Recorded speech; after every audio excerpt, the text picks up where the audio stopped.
Okay, we're live. You are now live on Facebook, so I'm going to go off camera and you can enjoy your meeting. Thank you, Pam.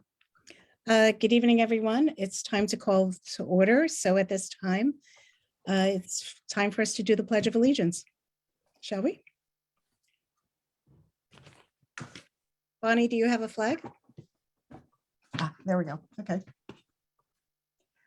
I pledge allegiance to the flag of the United States of America, and to the republic to the republic for which it stands, one nation, under God, under God, indivisible, with liberty. indivisible, and justice. liberty and justice for all. Thank you. Okay. This is a sunshine statement. This is the Open Public Meeting Act's notice. This meeting is being held in accordance with the public laws of 1975. Chapter 231, an adequate notice of this meeting has been provided by a notice sent to the Asbury Park Press, 2 River Times, and Star Ledger, and posted in the main lobby of the municipal building and on the municipal website. The next thing I'll read is the duties of the Charter Commission so that we always remain focused on what our role is here. It's NJSA 40:69A-7, the duties of the Charter Commission.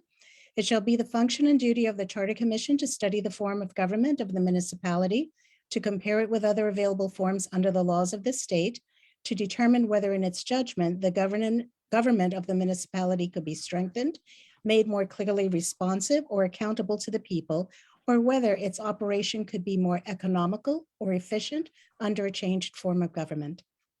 Thank you. Time for the roll call. Commissioner Facio Blackwood, Present? Commissioner Taylor, Here. Commissioner DuPont, Commissioner Forrest, Present. Commissioner Oakson. Present. Great.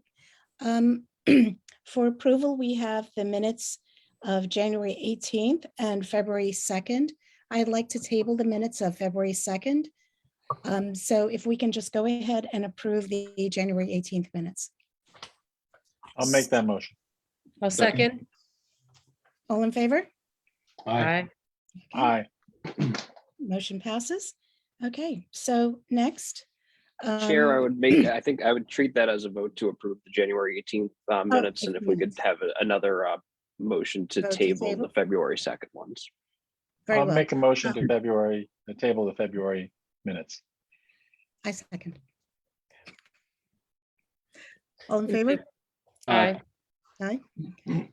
Great. Okay, so at this point, we're just going to go into our interviews.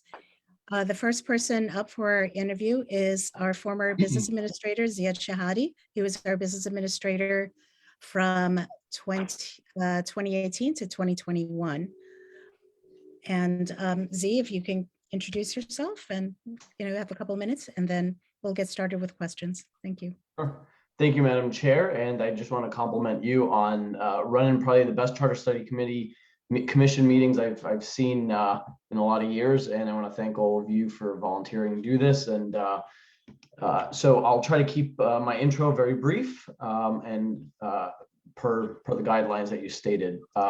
For anybody who does not know me, my name is Ziad Shehady. I proudly served Red Bank as its administrator from 2018 to 2021. I'd like to say I did that to the satisfaction of the mayor and council, both with Republicans and Democrats on council as well. I have also served as an administrator in Springfield, again, under Democrat and Republican majorities there. I also served as an elected official in Springfield. We had a township committee form of government, and I was elected 3 times to that governing body and served as mayor twice and deputy mayor once. I've also consulted for and advised a number of municipalities and elected officials, probably in nearly a dozen towns with different forms of government. And I've also served on the New Jersey League of Municipalities Legislative Committee since 2012. I've been a speaker on a number of their panels at their annual conferences over the years. And I've also been teaching local government at the Jersey Boys State program held at Rider University for over a decade. I served as a legislative aide to 2 assembly members, a director of operations for a Jersey City agency under both the Democrat mayor and a former governor as well. I came into Red Bank with a mandate and a unanimous direction to effectuate the objectives of the Management Enhancement Review. Prior to my appointment, I met with each elected official, and each was satisfied that my approach would be firm, fair, and focused, and that the past would be behind us. The old ways would not be the new way any longer. and that the way to a better future for Red Bank was going to be a tough one in the beginning, but that we were all going to choose the hard right over the easy wrong. And that eventually would pay off in a few years. And I would like to add that nothing I did was ever done without advising and consulting with the majority of the council as well. And I think except for just some individuals, the governing body as a whole respected the majority decision. And I think that where there was dysfunction, I think it could largely be attributed to people who thought or felt that their influence and control was not what it could be or thought that it would be. I left Red Bank in 2021 of my own volition, not because of any pressure, influence, or hardship, but because career opportunity appealed to me, and that outweighed my interest in continuing to work in a town where I felt that the trajectory of governance was reverting to some of the old ways, to the habits and behaviors that I think led to a tipping point in 2017 that necessitated a management enhancement review. And that's all I'll say right now for my opening remarks, and I welcome your questions and hope I can be of help. Why, thank you. Commissioner Okeson, would you like to go first with questions? Sure, thank you. Welcome, Zia. Appreciate your time this evening. Your introduction covers some of the things I was going to ask, but laying out for all of us, not just the credentials, but the fact that you've served in various capacities. So with that laid out, I want to kind of talk a little bit about the time that you arrived, and you say it was by a mandate. I was a resident during this management enhancement report. We spoke out at many meetings, and we saw this coalesce into some shifts in the municipal building. And it's sort of is physical that way, right? It's different people for us when you come in as a resident. But the pieces we don't see are the day-to-day administration. And so my first kind of question here is about how was that administration organized when you arrived? And were there pieces or operations that appeared to have continuity already? And if there were gaps, what things needed to be set up to put this into effect, right? This stronger administrative presence.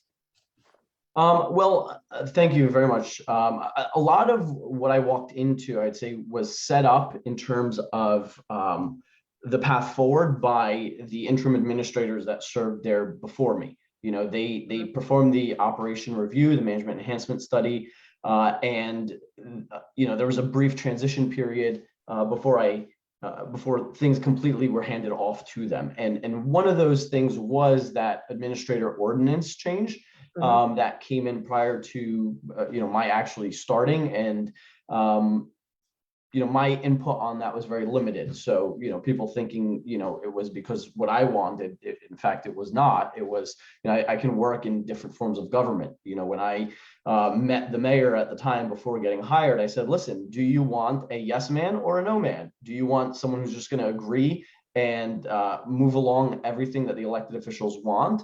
Or do you want someone that's going to challenge the habits, the ways of the past, traditions, conventional way of thinking, and bring in sort of a devil's advocate? And it was the latter that I was told. So in terms of structure, the table of organization needed a complete refresh. It needed to be looked at. Now, could that be done in every department? No. New Jersey has moved more and more into very regulated local governance. Years ago, towns and elected officials could do a lot more than they can do today. They had a lot more leeway to do things. Now things are more regulated, and not to digress, but if you look at how municipal government differs from boards of education, municipal government is sort of starting to move in that direction. Boards of education are very restricted. Board of Education members can do very, very little. A lot of that power is vested in the superintendent and the business administrator for a school district.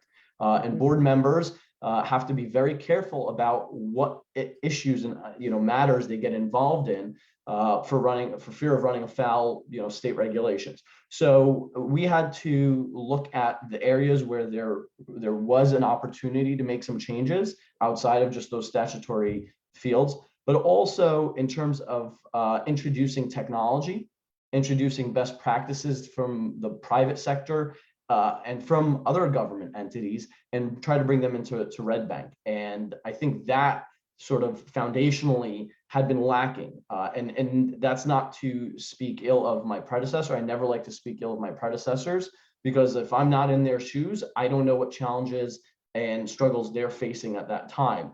But when you don't have fresh ideas, new people coming in from the outside, you tend to do things as they've always been done, and that can be a pitfall. So we looked at staffing, which was addressed in the enhancement review. We looked at what areas people could be wearing multiple hats, and in what areas people wearing multiple hats already were to a detriment of certain operations. If you pile on too much for some people, then they can't tend to all their tasks. A lot of what I saw was analog government. Analog government worked for a long time, but in today's day and age, when people are living in a digital world, we have instant access to our elected officials and to government and food and you name it. People expect the same of government. And so the biggest challenge organizationally too, for me, was to move us from a analog borough to a digital borough. A follow-up to that, you were talking about not knowing the challenges of your predecessor. What about roadblocks or interferences that you experienced while moving from analog to digital? Were they legislative? Was it a matter of resources that the town, the borough could get on its own? Could you speak to that? Sure. I don't think it was necessarily a hindrance by any legislative reasons. I think most elected officials and the elected officials in Red Bank certainly welcomed some of the technological and digital introductions. They take time though, to move in that direction. And so resources tends to be the biggest thing. A resource being time, resource being energy and effort, and another resource being dollars and cents. So, I come in there with a budget that, 2018 came in there with a budget that had already been drafted on its way to adoption, does not account for some of those initiatives and those efforts. So, for all intents and purposes, that's 1 year that's gone. 2018, you're planning for 2019. You hope to get those, those resources in place for 2019. And then you can effectuate them the second half of that year and into 2020. Just sort of giving you, it takes time, the cycle of funding, the cycle of approvals, getting things in there, going through vendors, getting proposals, awarding contracts, all that takes time. So I wouldn't say it was a limitation of anyone's intentional doing, more so just the system. And I think one of the good things of having full-time administrators and having professionals in office who tend to these things is that some of those issues, and you look at what an administrator ordinance does, empowering a manager or an administrative officer to do these things to save some more time as well, right? Because if you have to have everything go through a committee or a liaison and multiple reviews, that process, that already long process, will just get protracted even more. Last question along this line, and I'm kind of paraphrasing some resident language with this. So, this is not directly, and this may sound a little is culled from sort of a political, but there is this notion of who sets the agenda, right? And so part of the conversation about the borough form is the agenda setting for, under the I'll say old borough administrator ordinance and potentially new borough administrator ordinance. It seems to shift agenda setting and a lot of decision making back to the legislative body and out of the hands of the business administrator. And some of the critique that I've heard as a resident, and I'm going to quote one, is that the BA can set their own agenda undirected from a legislative arm of town. And I don't know if you can kind of speak to the gray area in moving a town forward and how one as a BA may advise a legislative arm or take direction in your experience here. Yeah, I would say that is and again, not directed at you, that statement of a BA being able to set an agenda without the legislative branch, I guess, paraphrasing what you said, that's a complete misinformed perception of government. It's just that, it's a perception. Oftentimes the public, not for any nefarious reason or for lack of effort, just unaware of the effort that goes into doing some things. And so the appearance is let's call it a polished, council meetings were hardly polished in Red Bank, but let's say for all intents and purposes, you have a polished council meeting that the public sees. There's a lot of sausage making behind the scenes that goes into that agenda. And it's not the administrator that is setting that agenda. The administrator is the eyes and ears to what goes on in town hall. So to the extent of what is the administrator's input into the agenda setting process, that's what's going on. In terms of things from the public, that's what the elected officials are providing feedback to the administrator and saying, hey, we need to change an ordinance on overnight street parking, for example. They're setting the agenda as well. There's the procedural part, sort of the formal logistical part of setting the agenda. Yeah, the clerk and I would meet before every council meeting and quote, set the agenda. In other words, prepare the agenda, not set the agenda and say, this is what I want done in Red Bank, and this is how I'm going to do it. The agenda prior to it being sent out was always reviewed with the elected officials, council president, members of council, based on what they wanted or did not want, and the mayor. We also were in the habit of having workshop meetings once a month that set the agenda. So it was the workshop meetings that set the agenda by the mayor and council. I would offer up suggestions, and my suggestions were not the exclusive suggestions, meaning it's not like the elected officials didn't have say. They often initiated things. Department heads were the ones that would come to me and say, hey, Z, we need this change, this ordinance change. I say, all right, yes, I agree. Let's bring it to the mayor and council. No, I don't agree just yet. You need to do a little bit more homework on that, a little bit more fact finding, a little bit more preparation for us to bring it to the mayor and council. And then it was at those workshop meetings that would be done. And the workshop meetings were intended to replace these death by committee meetings that I walked into and Mr. Sickles spoke about. So, I think it was a matter of organization that, quote, the administrator set the agenda. But I find that in New Jersey and nearly every municipality, traditions and habits in local government carry more weight or shape a municipality more than state statutes, what charters say, and what even ordinances say. So whether Red Bank had an administrator ordinance that read one way or not, or the charter was changed, it was shaped largely by the ways of the elected officials. And I think Mr. Sickles said, you need a strong administrator, and that strong administrator sometimes pushes back on elected officials who maybe want to break with what the majority wants to do. And the majority in Red Bank, majority council I walked in said, listen, we want to work more into this administrative, less committee form of a borough, and then have these workshop meetings. They agreed to it and work together. And I think that's why some people thought they saw that the administrator was the one setting the agenda. Thank you. Chair? Sure, okay. Next on my screen would be Ben Forrest. Ben, do you have any questions for Z? Oh, sure. Good to see you, Mr. Administrator. Good to see you too. Okay, so I guess I'll change a little bit from, you mentioned that you were official in Springfield, the mayor and et cetera. Now, did you go through a charter study process there? We did. So in 2012, I believe it was, the council created an ordinance to create the Charter Study Commission. And in 2012, I believe, or I'm trying to remember when it was. Yeah, 2012, the ordinance happened. It was on the ballot in 2012. The voters created the Charter Study Commission. And yeah. So I guess I'm interested in kind of what I don't live up by wherever Springfield is. So what kind of was the outcome of that? And or are there any lessons that you could share with us? Because you were a public official there in a number of different roles, apparently.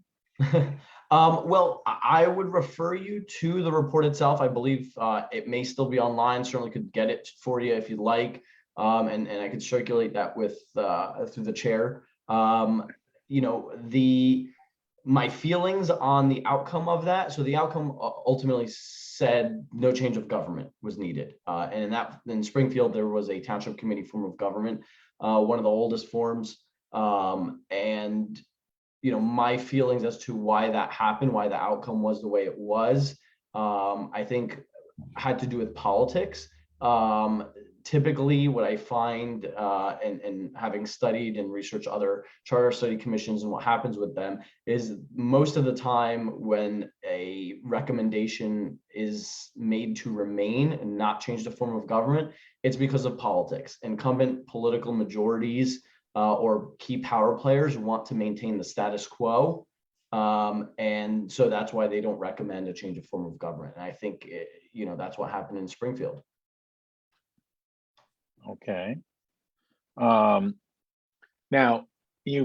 having served in both a township and a borough form of government, of course, we're focused right now on the borough form of government here in Red Bank. I mean, do you have any opinions about what you think works better or worse in a township form of government, or, from your time here as our administrator and a time as your public official? I don't think it is a function of the form of government, in my opinion, that necessarily causes dysfunction. It's how it's carried out. And largely, I think partisan politics plays the biggest role in that. Whether it's a township committee, a borough, a strong mayor, whatever it is, it's when you have partisan political affiliations in local government that lead to mismanagement and not having a local government run the best way it possibly can.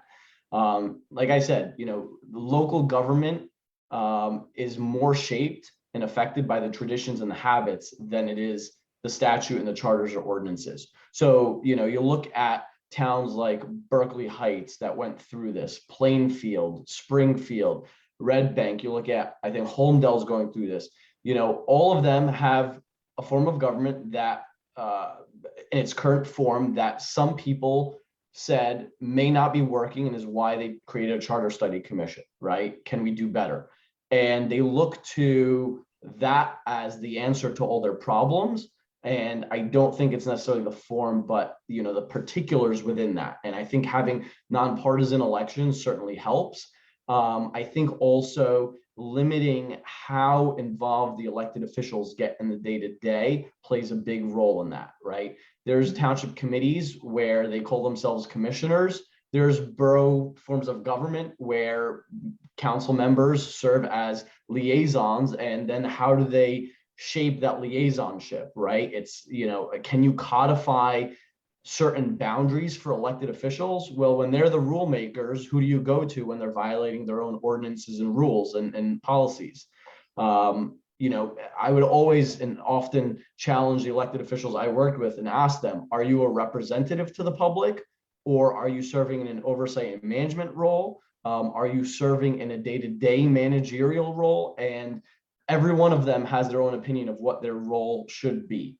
And I think social media is changing that. I think, Mr. Sickles said that he saw some changes over the last 10 years where elected officials were more part-time and they started to become more full-time. And that's when the problems started, or coincided with when problems were starting. When you have elected officials who don't have an outside full-time job or something else, and they see this as their full-time job, and they get very involved in the day-to-day, that's a problem. Social media has made it that people can complain instantaneously, whether it's through email or even on a Facebook forum, and that snowballs into a bigger problem than something really is. And before the elected officials have time to even gather the facts, and professionals in town hall, maybe a DPW director, a police chief, can gather a fact, misinformation has snowballed, and the elected officials feel the pressure now because there's a mob online demanding answers and demanding action. And then the elected officials translate that into phone calls and emails to the administrator and department heads expecting a quick result. When I got involved in local government as an elected official in 2007, 2008, there was none of that. Email was still in its infancy of being adopted the way it is today. And so if somebody had a problem, they'd call the clerk or the mayor's line, they would leave a voicemail, and then they get a message. And, the the quote gadflies or the watchdogs of government would attend a council meeting. They'd write in a letter to the editor to the local weekly paper. It would get published the next week. People would read it. By the time it was responded, the problem was resolved. Things like garbage pickup, a light being out, recycling blowing in the street. And so I think that's leading elected officials to feel like they have to get more involved. And as well, social media promotes, ego. Look at what I'm doing, look at me, here's what I did. And so you have elected officials that feel like they need to get involved in everything so they could go pound their chest on social media. Now, during your time here in Red Bank, I take it that you mentioned the nonpartisan and how you view, nonpartisan being, I don't know, a good way to characterize it, less troublesome, I guess, in your view on local government level. I guess it was 3 years. I mean, you were actually, I think I was at several meetings where you got reappointed. So you were reappointed at least 3 times, I think, as business administrator, right? Maybe 4. So I guess my question is, did politics or the partisan system, impact your day-to-day work as our business administrator in town? And if so, I know you probably can't get into too many details. I mean, if that's a yes, and to what extent did it impact your job? Yeah, so just to clarify, Mr. Force, I was not reappointed more than once. It was one term, one appointment. It was sort of an open-ended appointment. In New Jersey, and again, depending on the form of government, you could be appointed to a 1-year term, or you just be appointed and then you are either removed or you move on. Okay. So I didn't need to be reappointed. My appointment was open-ended. In some forms of government, depending, your term coincides with the mayor. In Red Bank, we had a weak mayor form of government. And so it was just open-ended. Did politics play a role? Absolutely. 100% partisan politics played a role. I think a large part of it had to do with people who did not respect the majority of the council. And many times, we look at on the federal level, the state level, the local level, we don't have to always agree with each other, and we don't always have to like people for having different opinions, but we can respect each other. And if you're in the political arena too, as a Republican, you may not like a Democratic governor or vice versa. But I think patriots, I think people who believe in the success of their community want those leaders to succeed no matter what, even if they are of the opposite political opposite political party. Even if you don't agree with them, you still want their success, and you want to try and help make those people successful. You don't want to undermine them.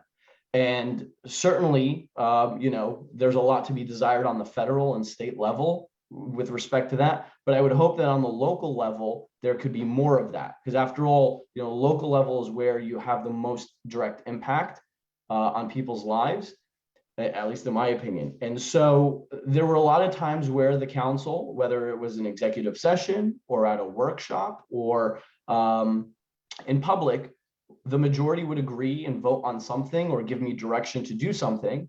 And then 1 or 2 elected officials who, for whatever reason, were not happy with that decision would go outside of that system and undermine the majority rather than work to make sure that the borough was successful in what the majority agreed upon.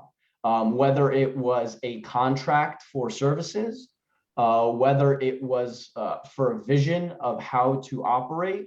And that's not to say that everybody should just shut up and accept things as they are, but you work within that system. And so what I was finding was, for political reasons, people would use their political influence, their titles in the political organizations or whatever, to try and spread misinformation or spread information that was not yet ready for the public to be for public consumption, or incomplete information with their agenda in mind. And so that ended up being more frustrating than anything, because I would think, okay, great, we're all on the same page, we agree what we're going to do, And I didn't always agree with what the council's majority wishes were, but my job, again, as the administrator, was not to undermine them. It was to take their direction and make what they wanted successful, even if I didn't agree.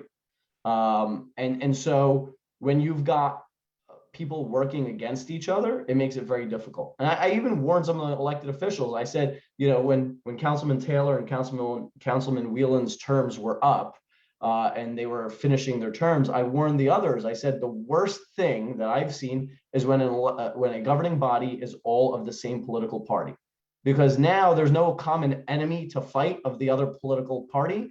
They're going to start fighting amongst themselves. And sure enough, I think that's what ended up happening in Red Bank. Nancy, can I ask one more follow-up on that? Or is it, on Yes. personnel, you didn't, personnel, did this, of course, I'm on a board of education and we have very strict policies and ethics rules around not meddling in things. And so you were talked a little bit about that earlier in your preamble. Did this, the political influences or meddling or however you want to describe it, did it go to the level also of personnel management? Did it, Yes. I know you supervise. Yes. Okay. Yes. I know you probably Short can't talk answer in is yes, detail Mr. about it. Forrest. Yeah. Elected officials would come in and they would have secret lunches with some employees. Matters that were discussed in executive session somehow were found out by other employees who then, whether it was about their termination or otherwise, and employees would be given direction to do certain things without either my knowledge or without the knowledge of others on the council. So yeah, it happened frequently, and that was again a big frustration. That concludes my first round of questions. Nancy, Chairman, thank you very much. Mr. Administrator, it's good to see you again. Good to see you too. Good luck. Thank you. Next, I'll go to Michael DuPont. Commissioner DuPont, do you have any questions?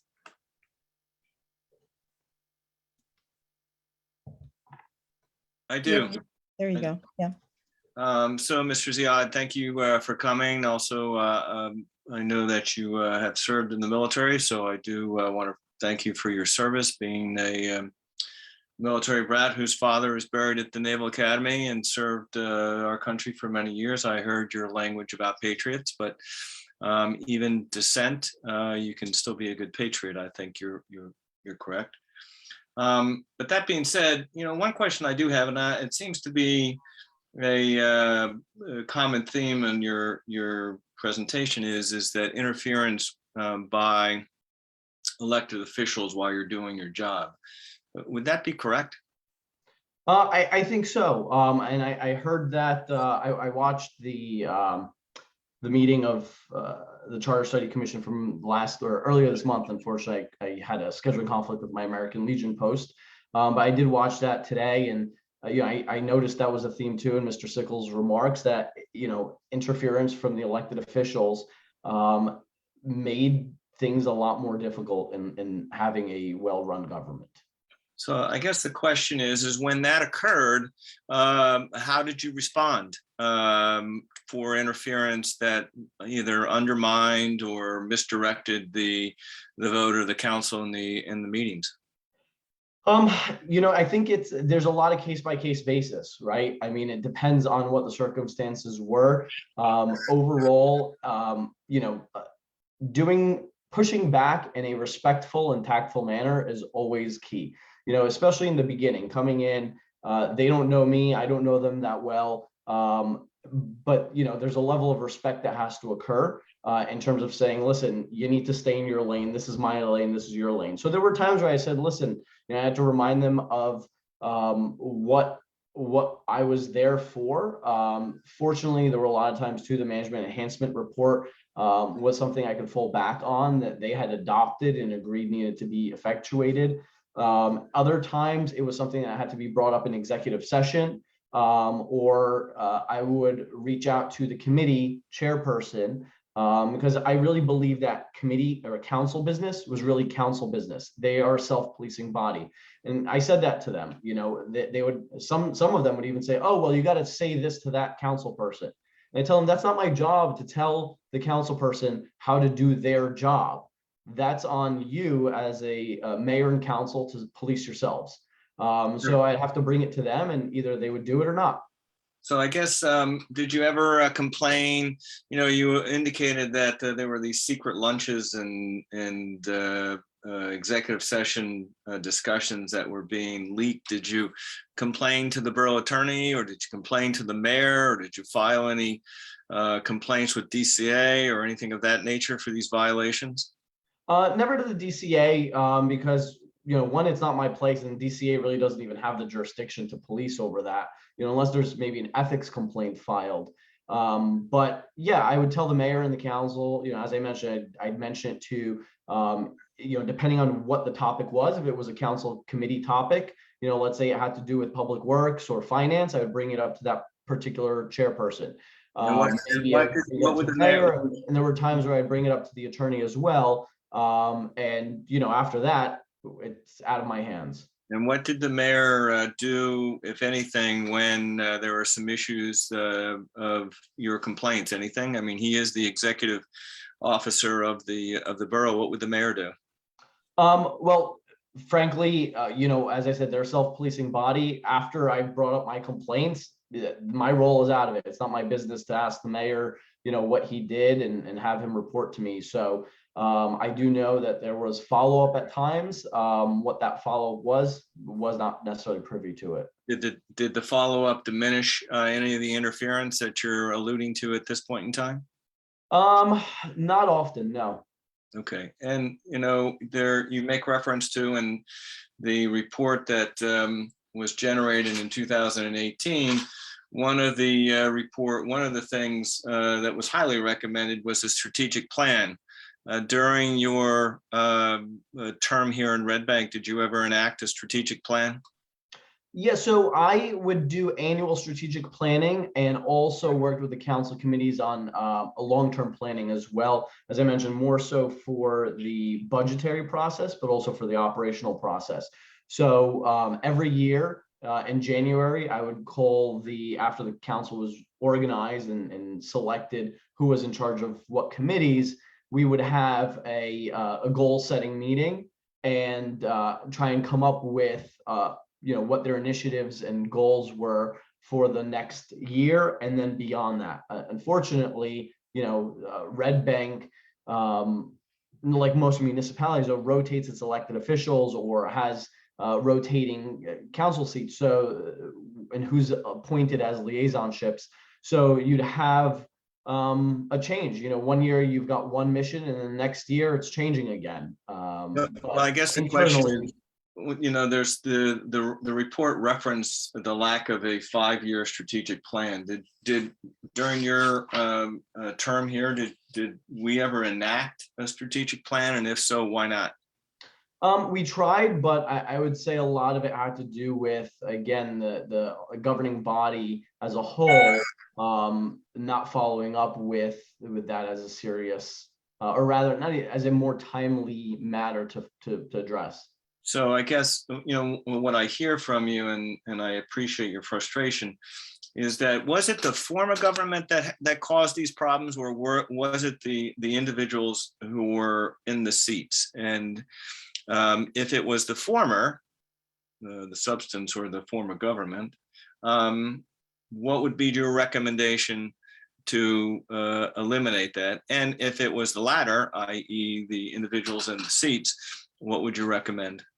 So, you know, I think that when we talk about change of form of government or the form of government, it's a very loaded question, right? You could have the form in terms of how many council people, weak mayor, strong mayor, township committee, you know, all these things play into the quote form of government, but there's also things like, you know, whether it's partisan or nonpartisan, you know, are there wards and not wards? So there's a lot that goes into the form of government. I mentioned earlier, and I'll respond to this similarly. The traditions and habits of a local government, and by effect, the individuals there as well, they carry more weight or shape the municipality more than the statute, the charter, the form of government, and the ordinances. And that sort of leads to what you're saying, the individuals. People who tend to be involved in local government or get elected have been involved and are part of due to a partisan political structure, have been involved in those traditions for some period of time. And so when they're getting involved, they're like, oh, well, this is how that person did it before me, or this is what that mayor or council person I know told me how it's done. And so they carry on these traditions and habits, regardless of the form of government. As one of the things I said is, you have different towns in the state of New Jersey, they're all complaining, a lot of them are complaining about their form of government. Does that mean that one of them is better than the other? It's almost like the grass is greener on the other side. We look for a magic pill, and it's this name of a new form of government that's going to fix things, but really it's the parameters, but also the individuals. And I think that partisan politics has a large part in selecting who those individuals are that ultimately serve on governing bodies. So, you made reference to Springfield, and I made notes of it. And you had made reference that they didn't change it because of political power brokers, but is Springfield, and I am somewhat familiar, but not familiar with it, is Springfield a partisan, nonpartisan town? Partisan. It's partisan, correct? Correct, So yes. there's R's and D's there, right? Yes. So are you saying that they didn't change in 2012, I guess, because of local party bosses, if I could say anything different? Yeah, no, I think that's a fair summary of it. And I guess one of the question is that there have been, at least in some of the papers that I read and the social media, that there were complaints that you weren't responding to the council people, and I know that you had directives to the directors of the departments that, hey, listen, any council people who reach out to you, send them to me.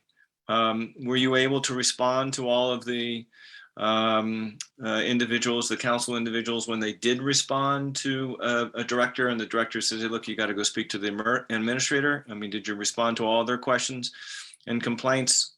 Could you, I'm sorry, ask that again, just so I want to make sure I'm getting your question correct. I guess the question is that I know that there were complaints that you weren't responsive. In Red Bank or in Springfield? In Red Bank. Oh, okay, I'm sorry. And so, in the management report, it makes reference to this silo effect, and that is an issue. I totally agree with you. But when you are the point person, and that borough administrator ordinance gave you the point, were you able to respond to all of the council people, even if they disagreed with you? And so. Yeah, I would disagree with the characterization that I did not respond to them. I think there's a difference between not responding and not doing what somebody wants. In other words, you didn't respond in the way I wanted you to respond. I responded. My phone, even when I traveled to Israel for about a week in 2019, I had my hotspot, my cell phone, and my laptop with me everywhere I went. And I responded at a moment's notice. I believe that my job as an administrator is a 24/7 job. I do not respond to people because I disagree with them or because I don't want to talk to them. It's a responsibility I take very seriously. However, that does not mean that I'm going to respond to you in the way that you want me to respond based on what you're asking. So yes, department heads we're told, again, to kind of eliminate the silo effect. And even Mr. Sickles said, department heads would sometimes get direction from a council person. And then when that thing was not followed up on, they'd come to the administrator and say, why wasn't this done? And the administrator responded, well, I didn't know. So if I didn't know what was being asked of a department head, then I could not follow up on it to make sure it was done in a timely and correct fashion.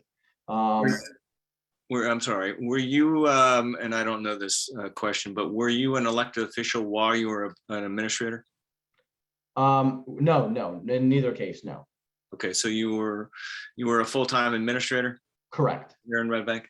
And I guess if I could pick your brain, and that is you make reference to systematic problems in operations or systematic problems in structure.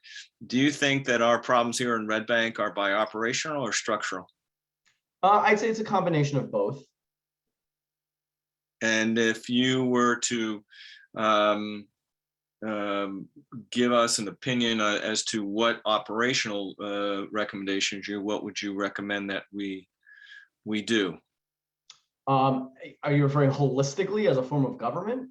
No, just basically from, what I'm trying to drive at is that there seems to be, that everyone can't get along in the playground, is the perception, right? And I know our form of government has been in existence for many years. Mhm. And now all of a sudden, we can't get along in the playground. And what I'm trying to figure out is it because we can't get along, or is it because the swings aren't working? It seems like the swings are working, but we're all trying to, or those individuals who are in the government won't share the swing. Well, so I think, again, a combination of both, as as I mentioned earlier, I think a lot has changed. I mean, Mr. Sickles even said that he saw over the last 10 years of his final 30 or so is when he started to see things changing and starting to become more dysfunctional. So, when we say all of a sudden you take in his 10 years, the 6 months or so, and then the 3 years that I was there, that's almost 13 years of things not working.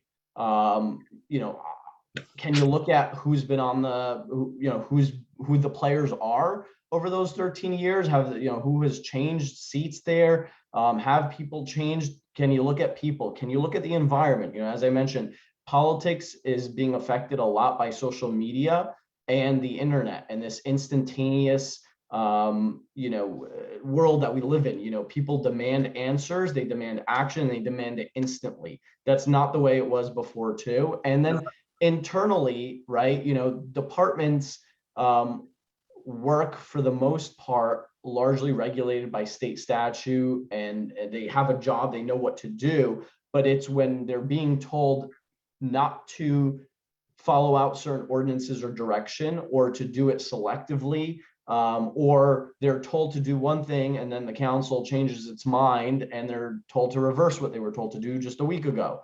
I think, organizationally, structurally, from a form of government, can you put safeguards in place to minimize those things?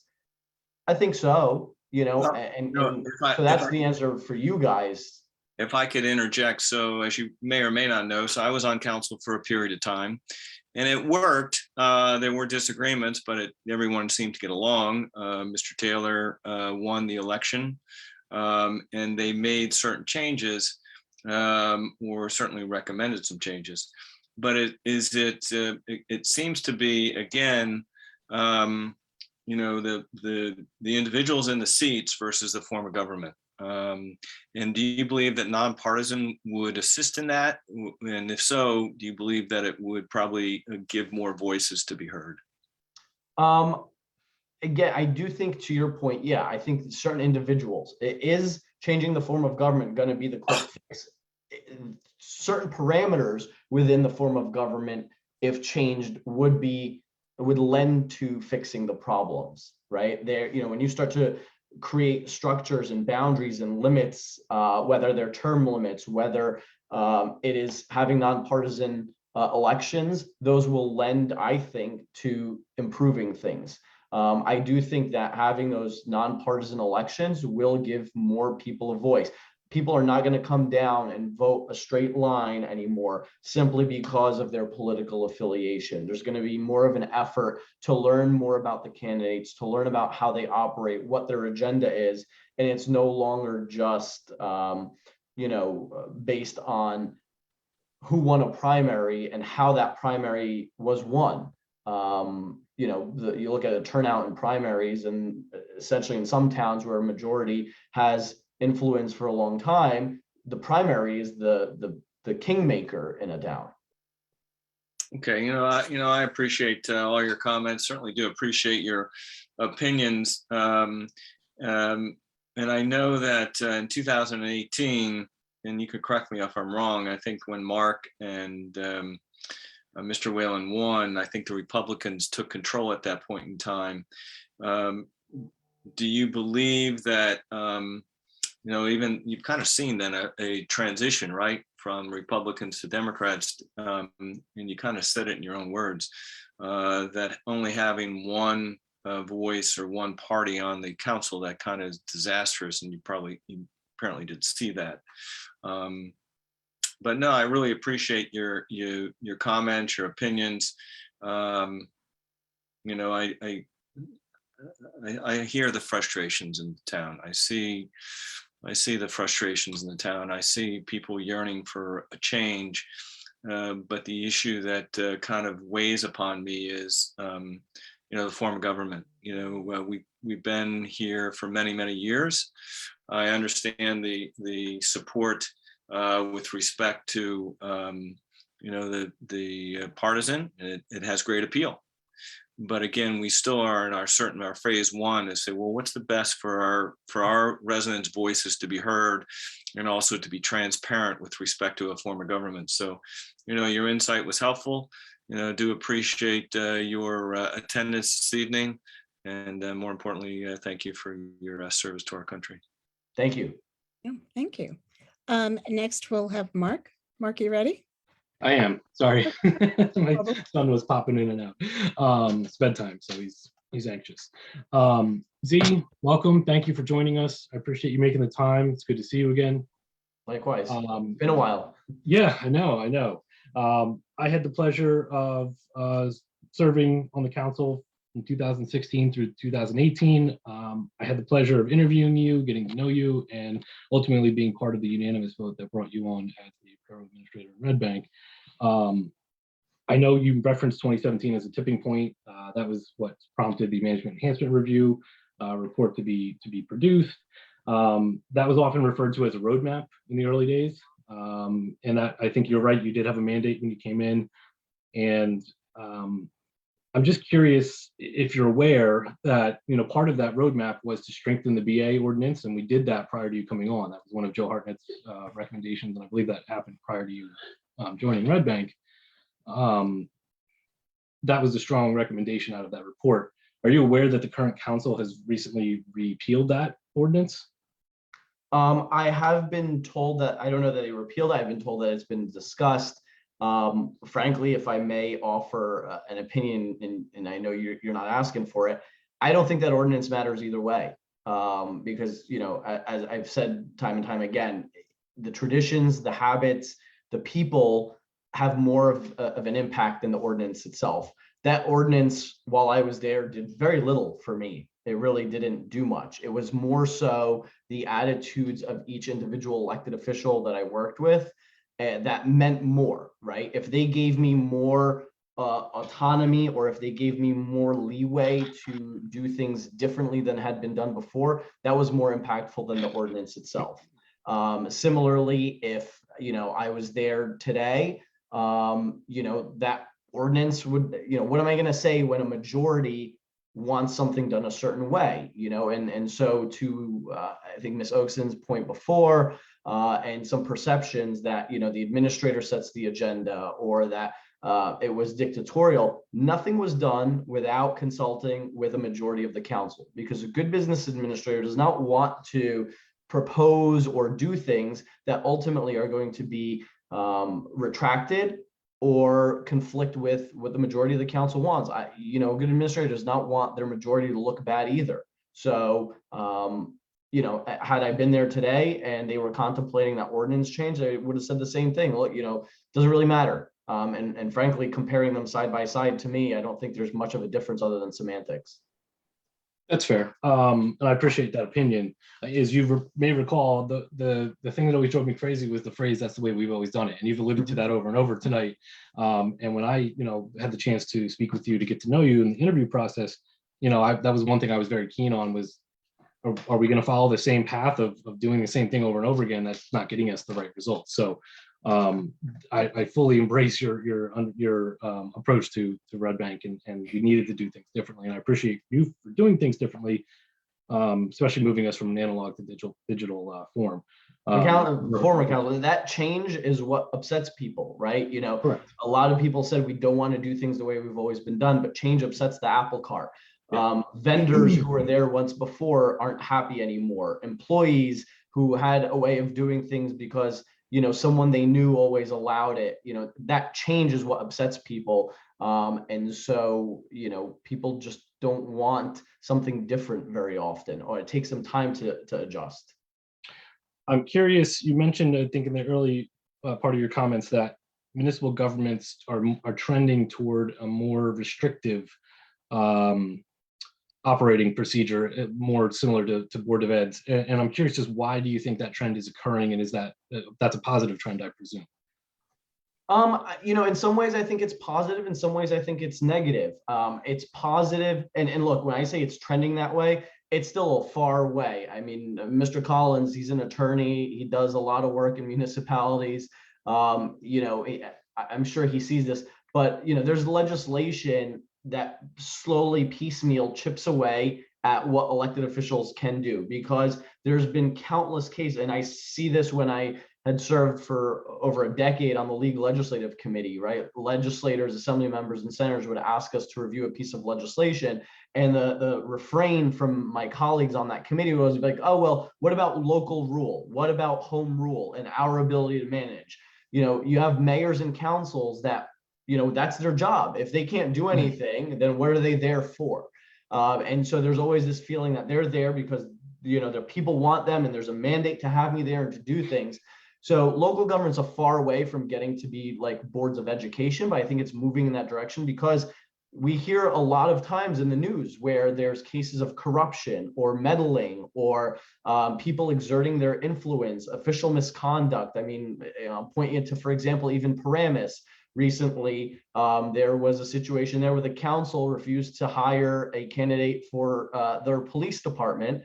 And that's because that candidate was the son of the mayor, and they are suing each other. And now the judge is recommending that the council people who voted against it be reviewed by the Attorney General's office for official misconduct, right? The point is, we want good government free of political influence, free of personal agendas that run contrary to what's good for the whole. And I think that's why it's happening, but it's bad in some cases because it's not a one size fits all for every town. Red Bank is not the same as Middletown, not the same as Asbury Park. And the rules that the state sets generally don't consider those nuances that every municipality has.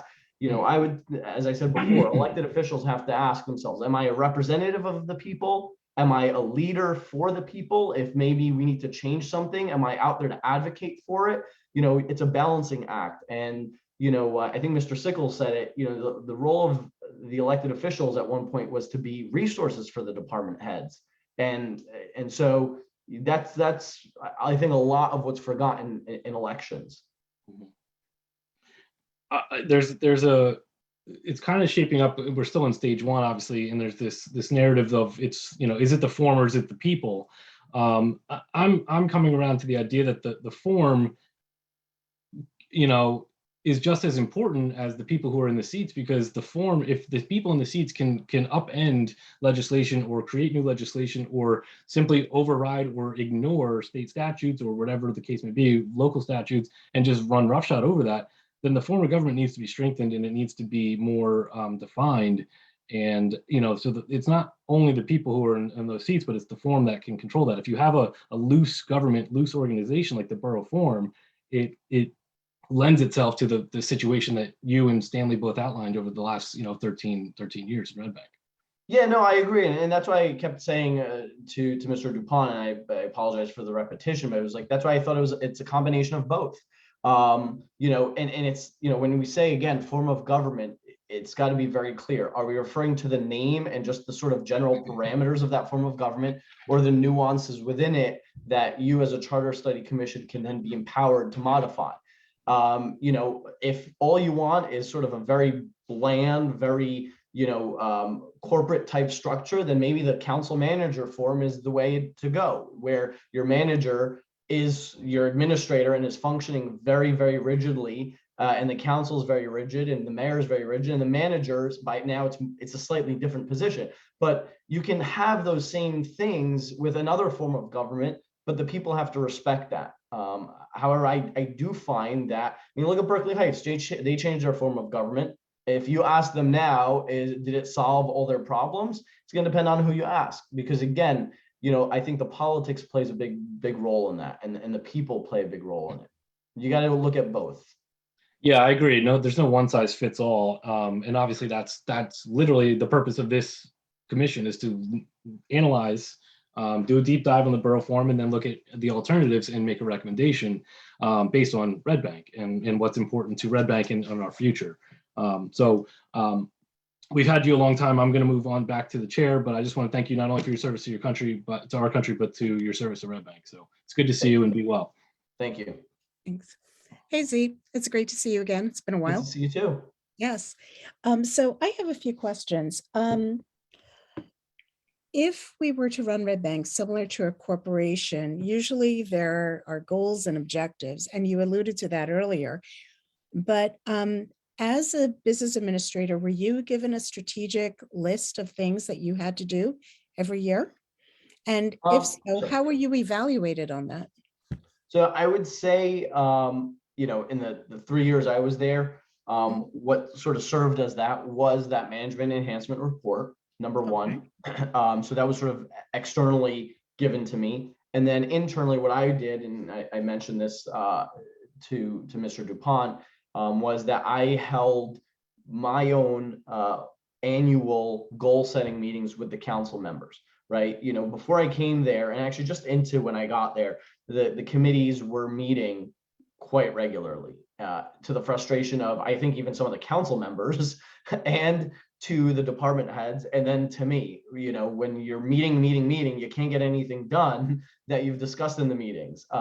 So I didn't, my compromise to them was, let's set up workshop meetings where we can then discuss legislation to address issues from the governing body. And then in committee form, I would meet with them annually to see what their goals were and set their initiatives in motion through the budget and through my operational day-to-day changes. Mm-hmm. Okay, so the employees then started receiving evaluations based on what the goals were for that year. And then in your case, did you get an annual evaluation? I did not get an annual You get an evaluation. evaluation. Okay. And what change did you make in Red Bank that you think has made the most positive impact? Oof. That's a good question, Nancy. Sorry, I didn't mean to stump you. No, it's it's been a while, and there was a lot. Those 3 years. You did a was lot with the impacted. management and enhancement. Yeah, and obviously the pandemic kind of Through everything. side railed things. 2020 comes in, beginning of 2020, and then the next 2 years were just pandemic. I think a lot of it was just more so in in terms of going paperless, in terms of introducing technology to ensure follow-up. One of the big things, and sort of talking about it earlier, was having the council members come to me with what they want done. Reason being that is, let's say you, Nancy, you say, hey, Z, I want DPW to do this. And then, Mark says, hey, Z, I want DPW to do that. And then Mike says to me, hey, Z, want DPW to do this. But the three of you aren't aware that the other one is asking for something. And so now I've got to juggle those three requests. I've got to deal with juggling them from a budgetary perspective and then a resource and labor perspective, because that's what you want. But also the DPW has its own operations and mission that they need to run in terms of maintenance and streets and garbage and parks. So if you don't have one central person who's able to manage those tasks. So what I did is try to introduce regular meetings with the department heads, but also technological tools through shared network spaces, working documents, and project management to ensure that there was visibility and follow-up on all those things. Okay. And my other question, you mentioned the pandemic, and how well do you think that the borough was able to keep operating during the pandemic? I personally think, from an outsider, it looks like despite what was going on, everyone still did a really good job. Yeah, again, all things considered, I think we did a kick-ass job. I talked to elected officials around the state and, still till this day, and hearing about some of the struggles they went through. And I say to them, oh, well, did you do this? No. Did you do that? No. Well, why not? Nobody thought of that. So I think it's a credit to the department heads all being committed, not just the departments and the employees all being committed to the work, doing what they needed to do. And having people who really knew what was going on in the town. You've got a lot of institutional knowledge with the employees in town. Did we all, myself included, need a reminder of why we were there and what we were doing? Absolutely. Right. Some of the frustrations that I had was really largely when dealing with the unions, but you see, that's been an issue on COVID restrictions, vaccine mandates, things like that, everywhere in the state and the country, in terms of what's going on. Yeah, at one point, the union in town was arguing that they wanted to get hazard pay for working during the pandemic. So those were some of the frustrations. But other than that, I think anybody can look at the downtown and look at Borough Hall and say, we did a great job. Oh, thank you. So you leaned a little bit onto institutional knowledge, and with our interviews last week with previous BAs, Stanley had worked with the borough for 38 years. Darren McConnell has been with the borough, albeit in the police department, for over 30 years. And essentially, you came in without The baby of the group. institutional knowledge of Red Bank. Yeah. How did you manage that? It's not And that how difficult. critical is that for the job that you do? It wasn't that difficult for me, largely because there were people like Pam and Darren who had some had a tremendous amount of institutional knowledge. And a credit too as well to the elected officials. Mayor Mena and Councilwoman Horgan had been there for a very long time, and they oftentimes were resources to lean on. I believe in the importance of history, and I believe that it has a place, but it's also important to not get bogged down in history. And some employees hated when I would say, listen, I don't care about that. We've got to move on, because for some employees, they just wanted to keep living in the past or dwelling on the past, or were so traumatized by the past. And I would say we've got to move forward. So I think having people in place with that institutional knowledge is helpful. A leader does not need to know everything. A leader needs to know who the resources are and how to get the information, and to weigh the importance of that information. Oh, okay. Well, thank you. Well, that's all the questions that I have. I truly want to thank you for your service to our country, the service that you've given to the borough, and I do wish you well. Thank you. Future. Yeah, thank you so much. I really appreciate that you came. No problem. Thank you very much. And I wish you all luck with this. And, all this is for the good of Red Bank. So thank you. Absolutely. Okay. Thanks, Cindy. Thanks. Bye. Thanks, Steve. Okay, so now we're going to switch gears. We've interviewed all the business administrators, and now we're going to be interviewing council people. And first we have up is Kathy Horgan, who's our councilwoman, our current councilwoman. And Kathy, take it away. Thank you, Nancy. Thank you, commissioners, for holding these interviews. I think they're very helpful. I did listen to Stanley's and Darren's questions and answers in that, and I found it very helpful and very enlightening. But for those of you who are calling in who may not know me, my name is Kathy Horgan. I've been a councilwoman for 15 years here in Red Bank. I have lived in Red Bank for almost 23 years. And I have a full-time job in New York City. I work for an AIDS research foundation where I have worked for over 20 years. And I do commute. I've been commuting since I got my vaccines last May. I go in every day, although we're officially closed, but people come and go. So basically, that's who I am, how I fit into Red Bank, and what my life is like. Well, thank you. I'm going to switch it up a bit. I'm going to start with Ben Forrest for questions. Okay, Kathy. So I guess the first thing that comes to mind for me is that, I mean, you're seeing this is a process that was voted on by council majority. You were one of the yes votes. You've served, I guess, you are the longest current serving council person. Is that correct? Yes, yeah, on the council, except for the mayor, but as council, yes. And you've been part of this, you know, the partisan red bank, the Democrat, Mhm. and we've had Republicans on board. I mean, I guess I'd love to hear your thinking about why you voted for the charter study thing. And now that it's happening, have you revisited any of those thoughts? And if you have, you know, I'd like to hear, you know, your thinking about this and, you know, any regrets that you might have about it.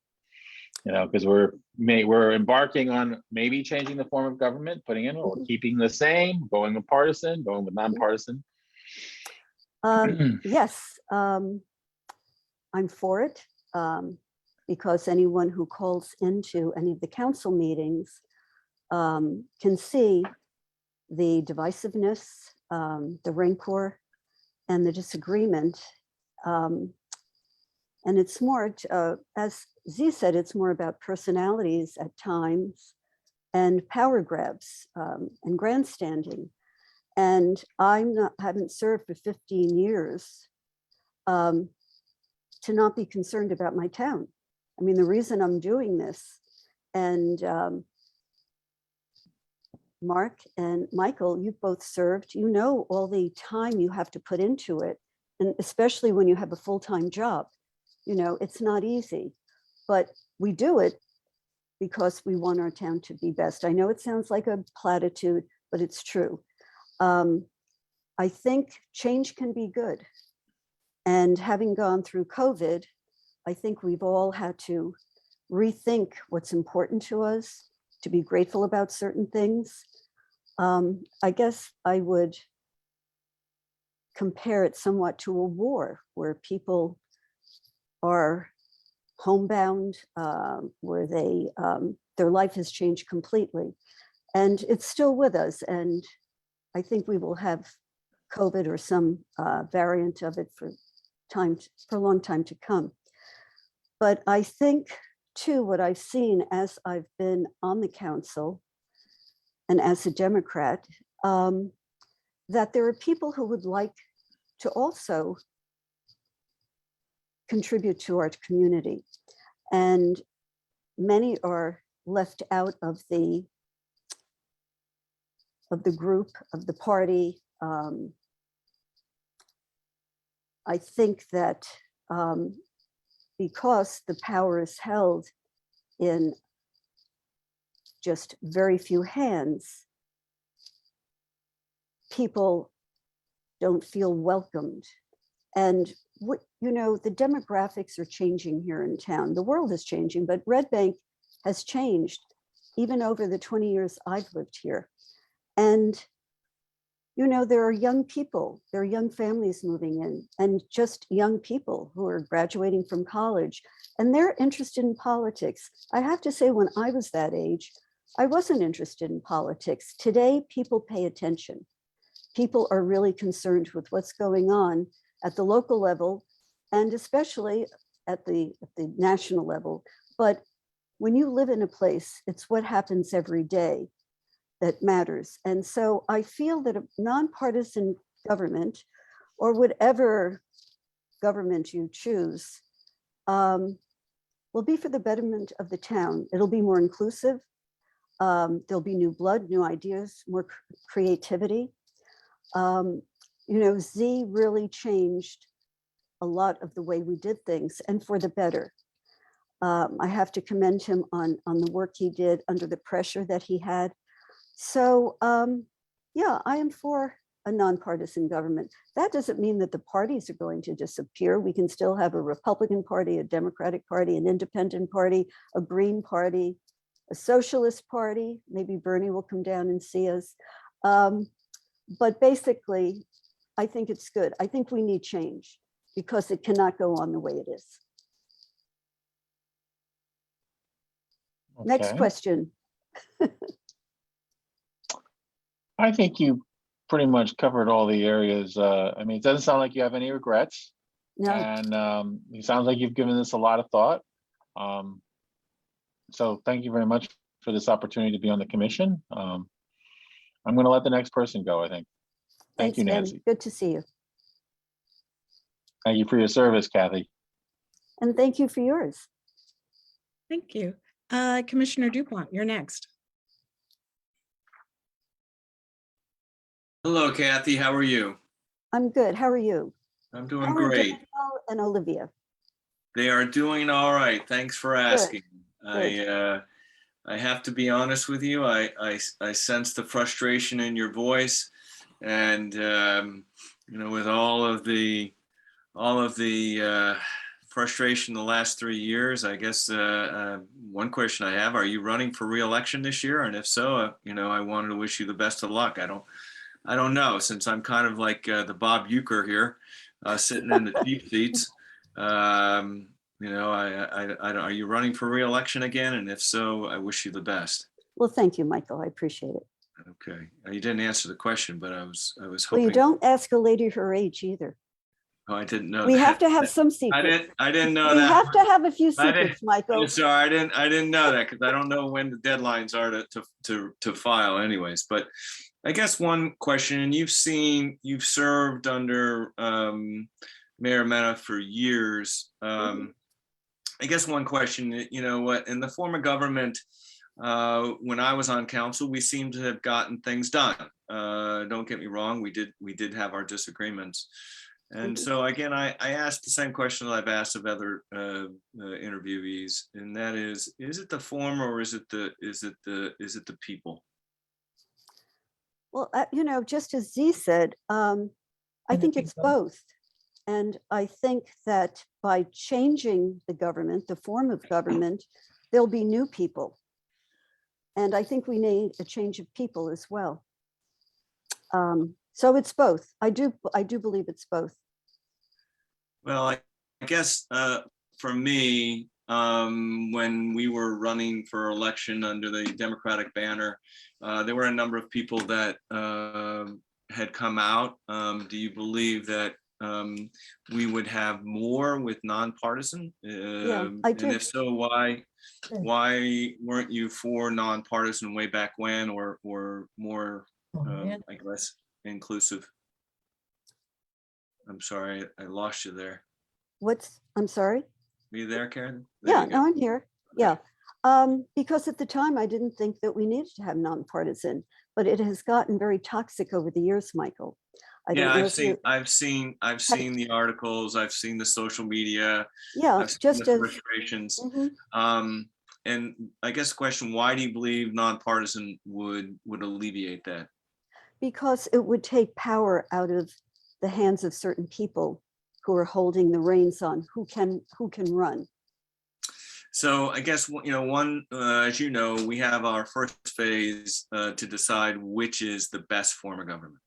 And I'm sorry, say that again, Michael. I lost you there for a minute. we have to determine why our government isn't working, the structure.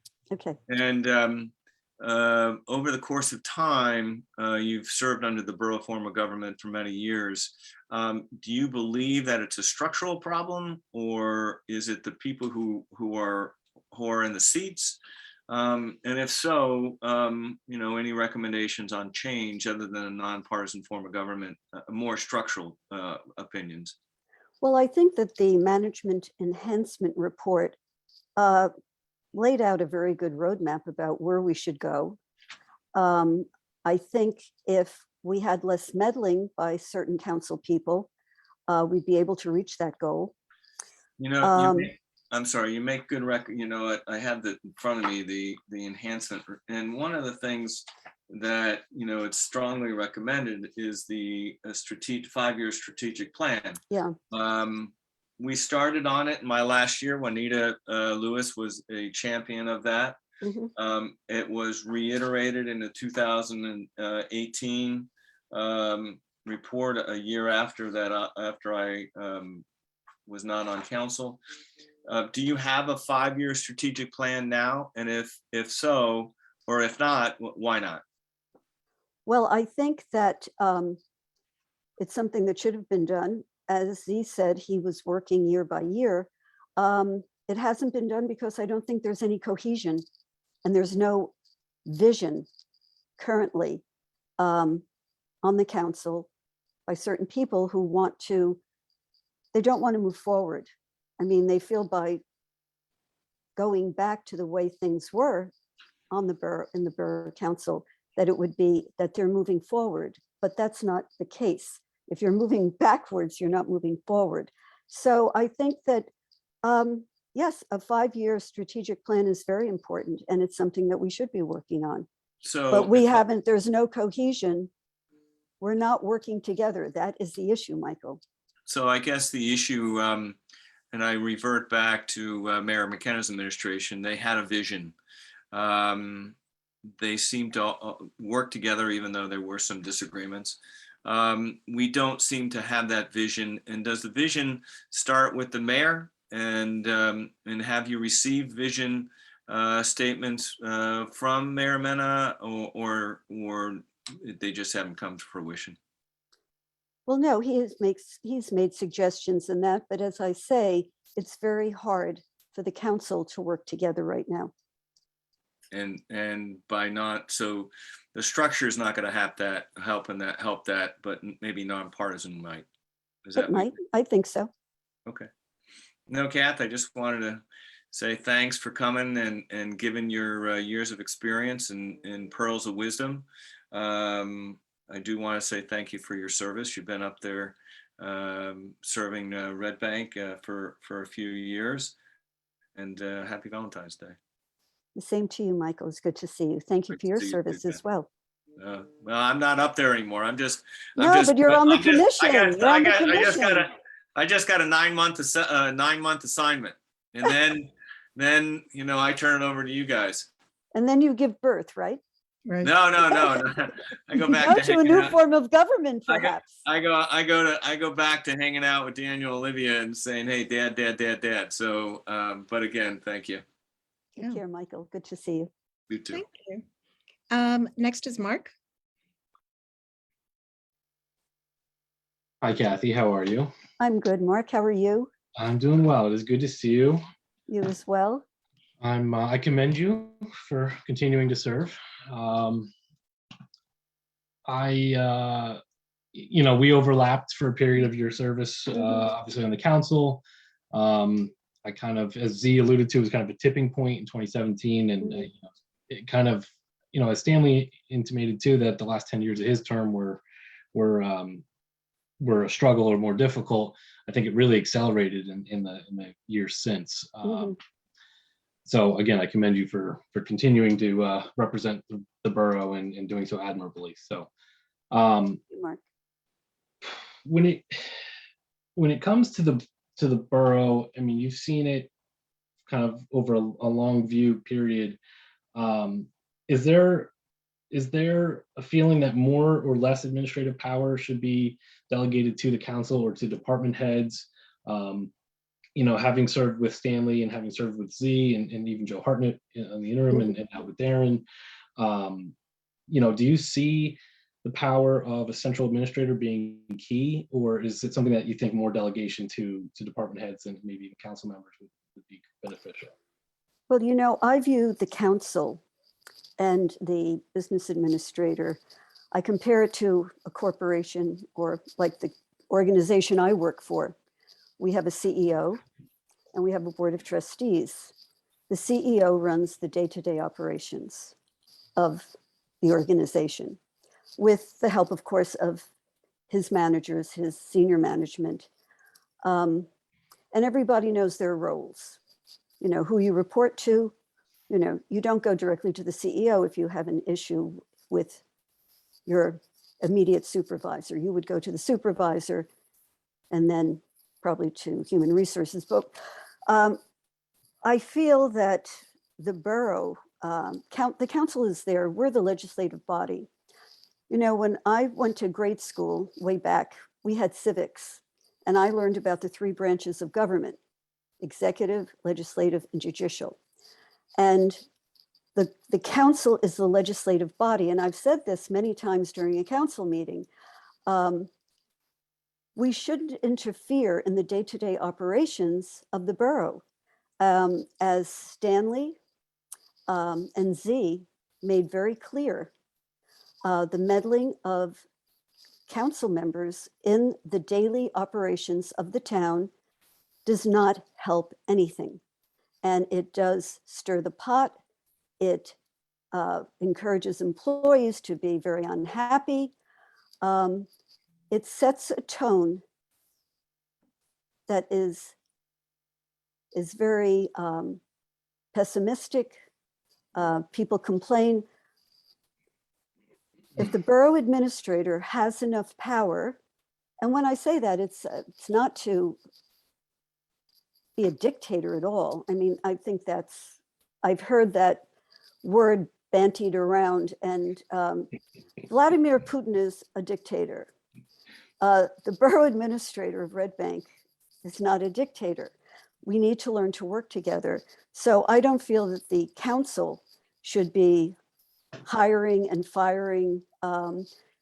We can, as Darren and said in his presentation, that, you know, he would interview people for a certain position and then bring it to the committee.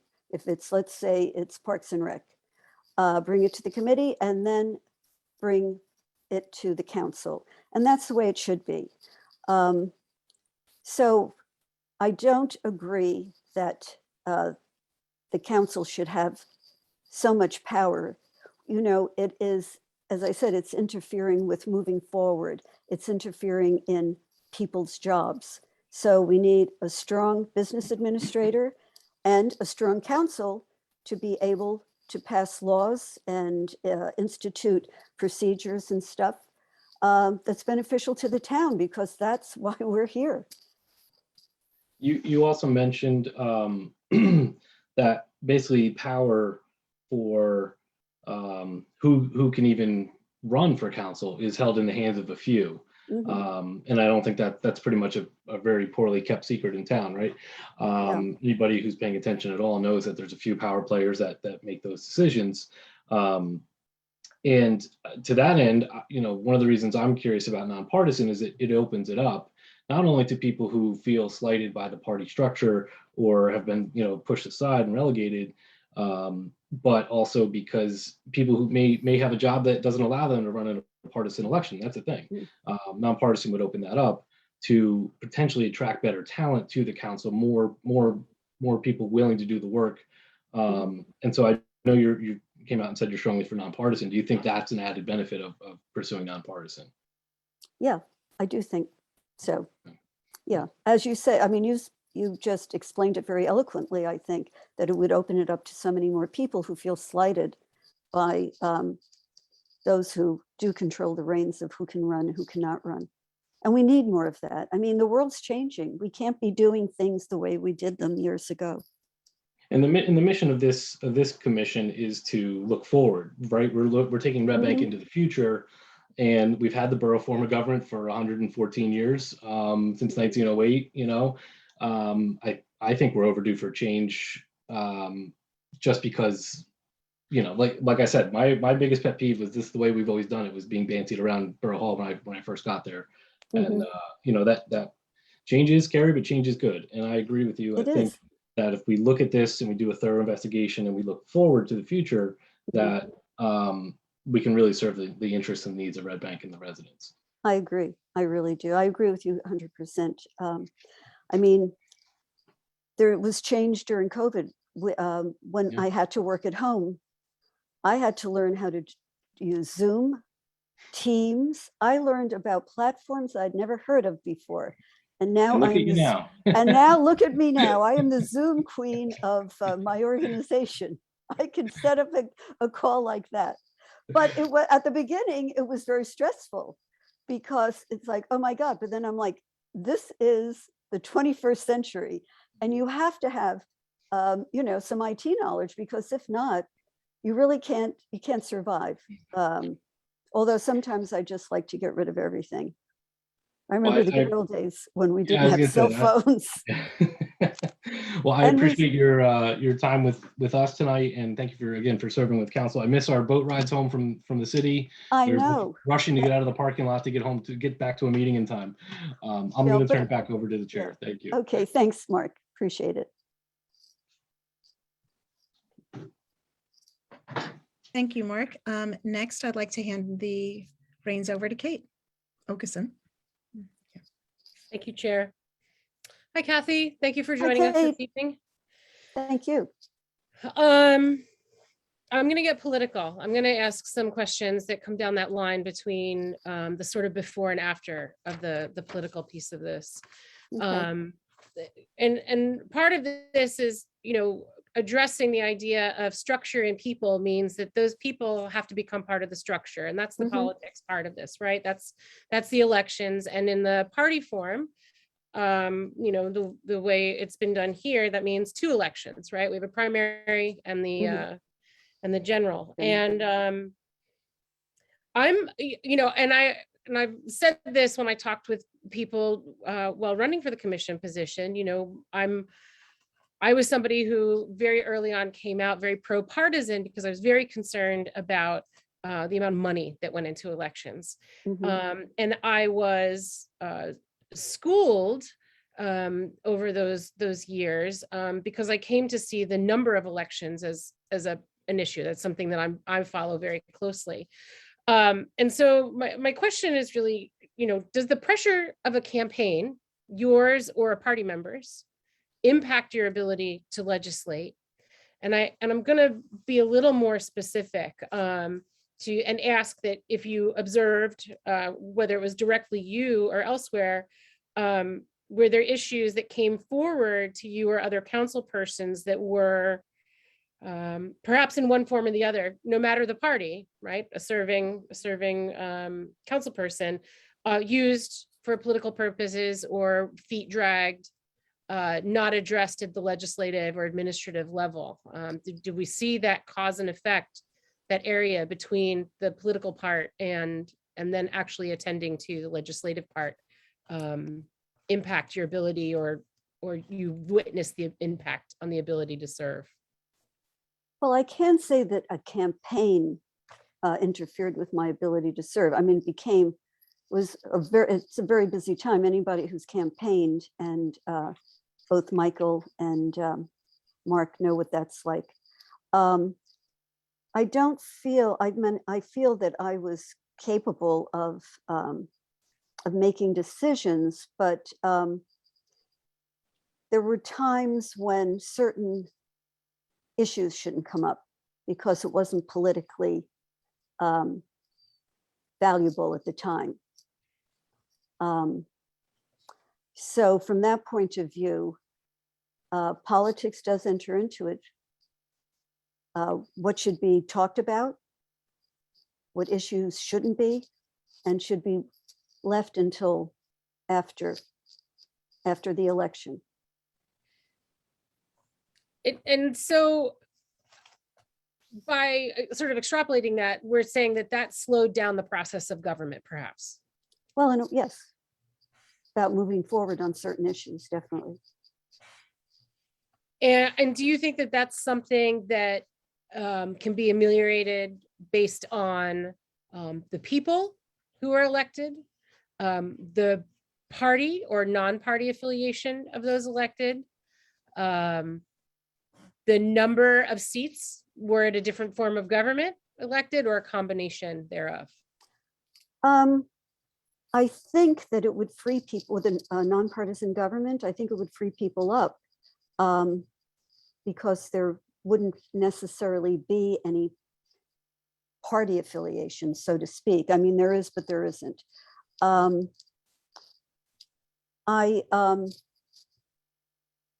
just trying to think about what it would be like. I think it does give people more freedom, freedom of expression, freedom of thinking of what they feel is best for the community. I guess one last question. One of the words that has come up a lot for us tonight is the idea of power, like who's holding it in what Mhm. form, right? Administrative powers, even department director powers, right? And council powers. What do you think was the most beneficial power that you had that was granted to you as a council person under this form? That's a good question. The most power that was granted to me? Well, beneficial. Yeah, no, I know. Yeah, yeah.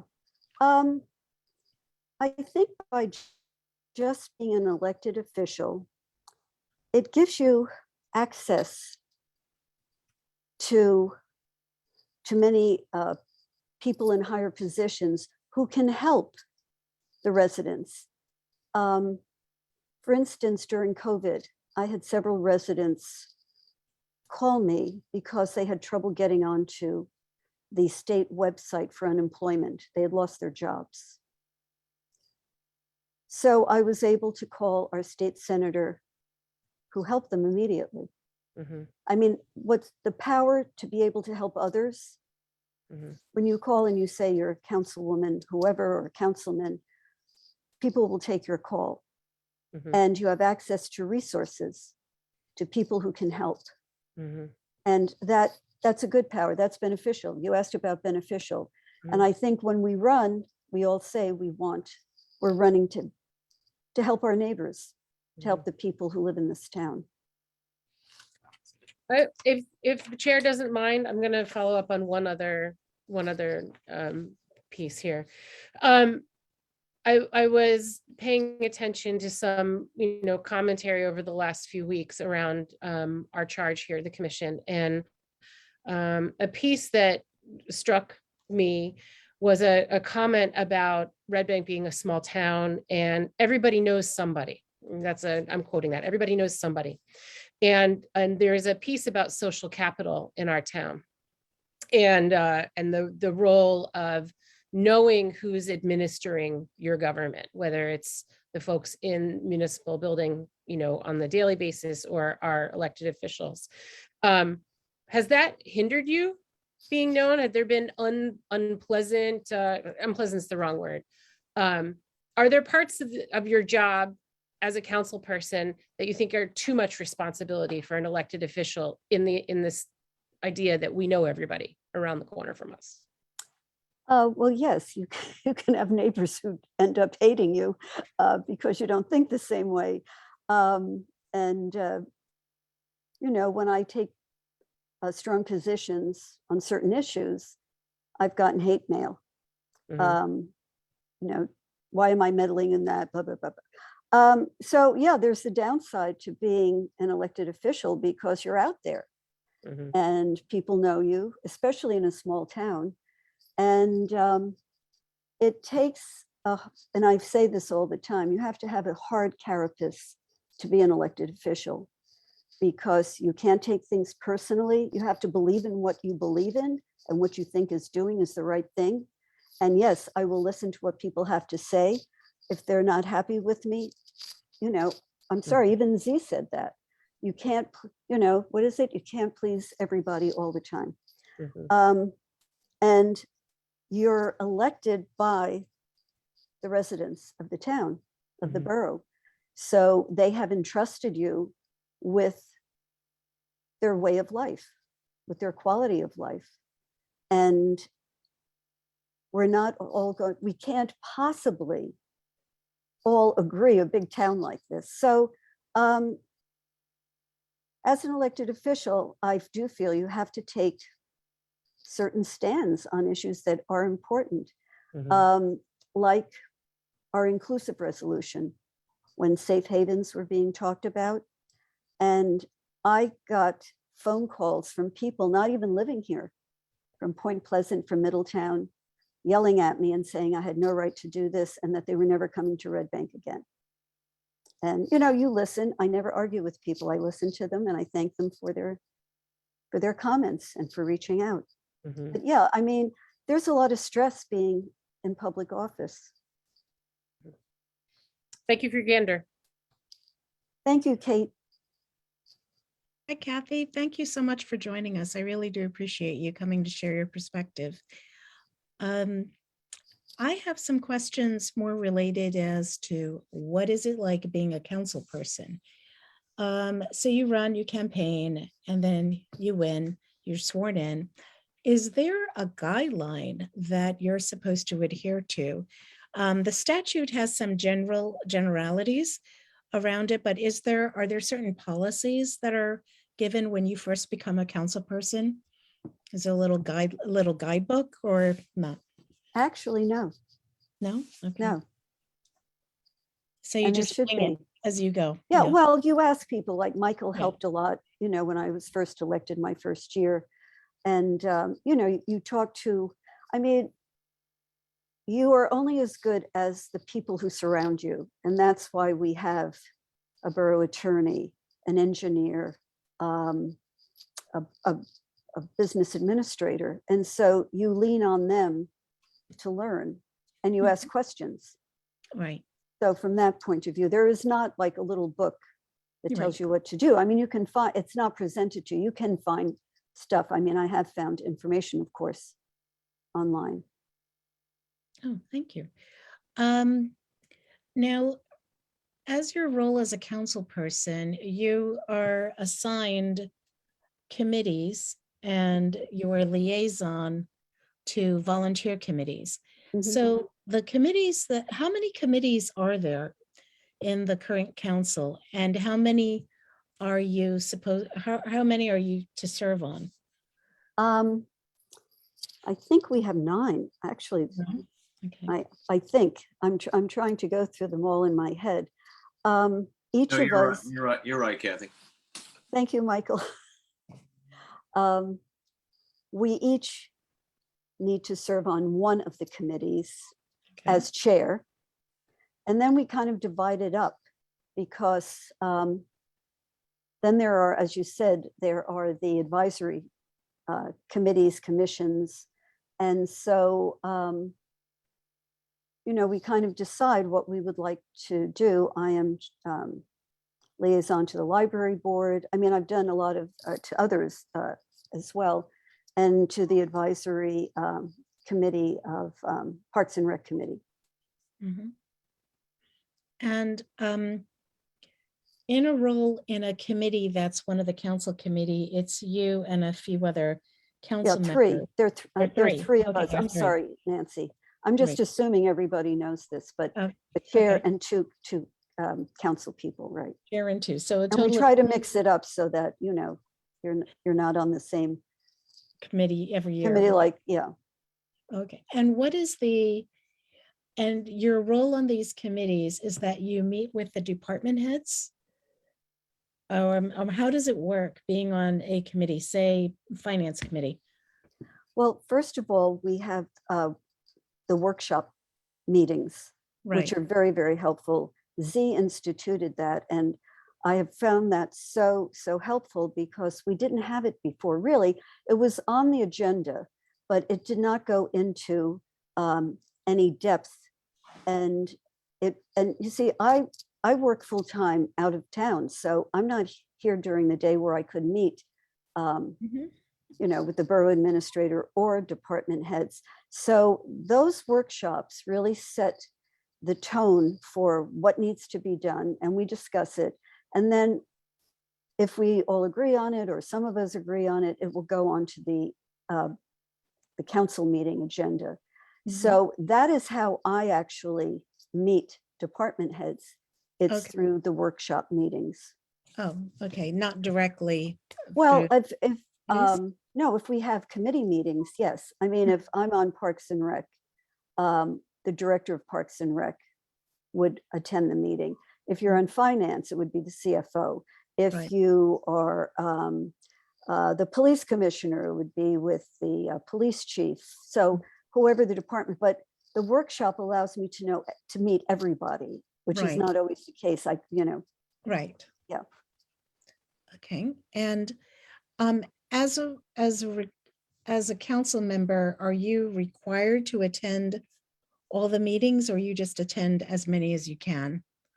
Well, when I was first asked to run, of course, I asked, well, what's the time commitment?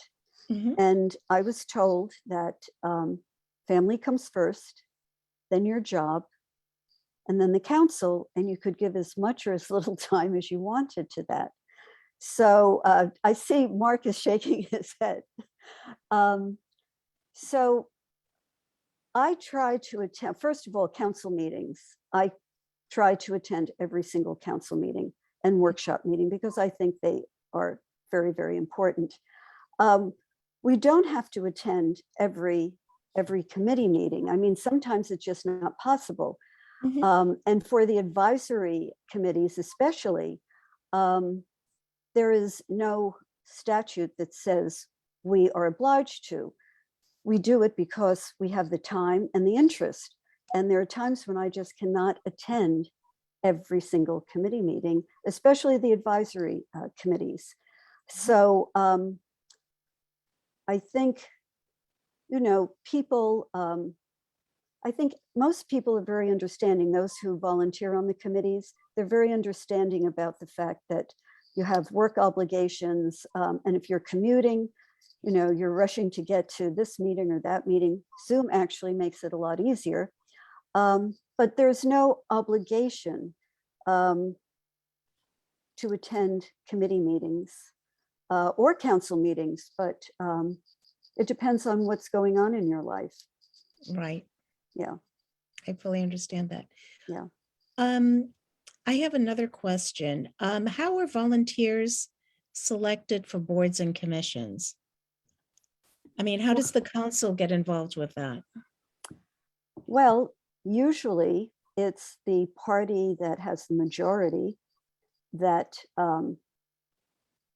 has the ability to appoint people.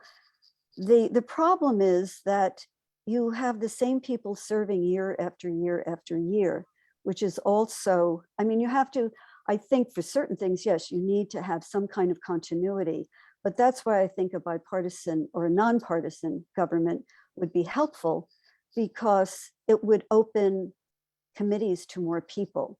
Again, the people who hold the power like to also appoint people who agree with them and who are their followers. I see. Well, that's about all the questions that I have. And again, thank you so much for taking the time out of your evening to join us. I know it's a long day for you. Thank And you, Nancy. It was we a all pleasure. appreciate you coming. Yes, thank you. Well, I've enjoyed it. And thank you for all that you do. This isn't easy, I know. And I applaud you for going ahead and doing it. And I also applaud the people of Red Bank who overwhelmingly voted to have this Charter Study Commission. I think that shows exactly how important this is and how unhappy people are with our current form of government and how it's being run. Yes, true. Thank you. Thank you, Thank Kathy, you. for your courageous vote to make this happen. Yes. Well, I wasn't the only one. No, There are other no, people who But voted you're too. the one who's here tonight. Okay, thank you. Thank you, Thank Kathy. you. Thanks for being the first sitting elected to come and join us on The this. sitting on duck. our- Yeah. Well, thank you all. And I see Linda is going to be speaking. I'd like to stay on and hear what Linda has to say, if that's okay. Oh, yes, you're absolutely welcome. Hi, And Linda. no, we're going to move to Linda. Hi, Linda. I'm Nancy Blackwood. It's a pleasure to meet you. I now think it's your turn. So what I'd like you to do is just give us a brief introduction about yourself and how you have helped Red Bank over the years. Thank you. Okay. Well, that'll be a short statement. Thanks. So I'll lead by saying this is the first one of these sessions that I've sat through. So I'm coming into this completely cold, but I do appreciate the invitation. I'm happy to answer any questions that you may have to the best of my ability. I'm Linda Schwabenbauer. I served on council 2015, 16, and 17. I subsequently moved to Little Silver during the pandemic. So I'm not even living in town anymore, but I do follow, the politics still. And we're there frequently because my little dog Oliver still has all his favorite walking routes in town. So we're up there a lot. But I think this is a good effort that you're undertaking, and I'm glad I'm able to assist even in some small capacity. Why, thank you. Okay, so this time I'm going to start with Michael. This Well, is fun. It's like a game show. Go I ahead.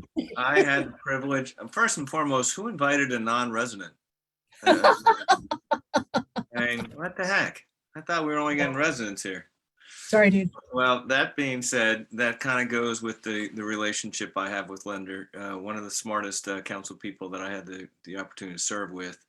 I will point out that Linda and I, together with I think Art Murphy, Mhm. voted for the only budget, the first budget in the history of Red Bank not to have a municipal tax increase. So we did accomplish something. But one of the things I think it highlights is the willingness to work with each other and to use each other's talents for the better of Red Bank. You're right, Kathy did mention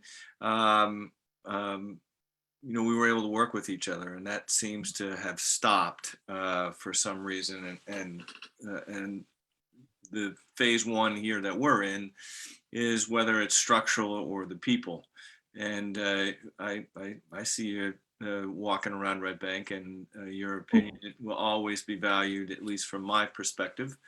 And that being said, having been out of politics, you and I had the opportunity to lose an election and understand the pros and cons that were there only for a short period of time, and we need to change. But your opinion is in terms of whether a structural change should occur, and if so, what do you think? And the other thing is, or is it just the partisan elections are an issue? Well, I'll start with the partisan elections. We keep asking if we should, are they a problem? I guess I would look at it another way. Do they do us any good? I'm not sure what we get out of the current structure. And I also think that they should go away. And one of the reasons for that, there's lots of reasons for that. One of the reasons for that is we're really limiting the pool of candidates by maintaining partisan elections. First of all, you've got a lot of people whose companies will not let them run. If they're employed, they will not let them run in a partisan election. We ran into that many times when we were trying to get people to run, and we had people who were really interested in running, and they'd come back and they say, my company won't let me run. Then of course you got the Hatch Act, which prohibits people who are employees of government funded operations. They can't run in a partisan election. I work for Oscillero Learning right now. I run their finance department. I can't run in a partisan election. Not that I'm interested, just to be clear. But you know what? I did offer to you that way back when that if we ever decide to get back into politics, I would definitely run with you. I certainly admire your efforts, but also your competence. One thing when you talk about partisan and the hardship, it is a hardship, and Mark shakes his head when people say, oh, it's not much to it to be a council person or mayor. That's not accurate. But do you think that maybe term limits are an answer versus nonpartisan? It's funny. We tossed that around a little bit, and for some reason I thought that was illegal. I'm not sure. Well, you know what? I know the answer to it. The answer is that we can't have term limits in local elections. And so the question is, do partisan elections eliminate that just because there's a broader pool, I guess, of people? Yeah, I'm not sure. I haven't thought that through. I will say, though, getting back to the issue of, should we do away with them? So you're limiting your pool of candidates, number one. And number two, if you look at it, we've had some really strong independent candidates coming through who can't get elected because they're not with a party. Because you and I both know, being very close to the way elections work, that a lot of people will walk into the booth and they're like, oh, I'm a good Democrat, I'm a good Republican, I'm just going to vote for my candidate, right? And so that's largely, a lot of the voting base. So the independent doesn't really have a shot in a partisan election in Red Bank anyway. So that's my other perspective on that. But there's benefits to having people in office for a long time if they're doing a good job, right? Well, I guess the issue is if you wanted more voices, right? To have people at least take a time out and let another individual to speak up.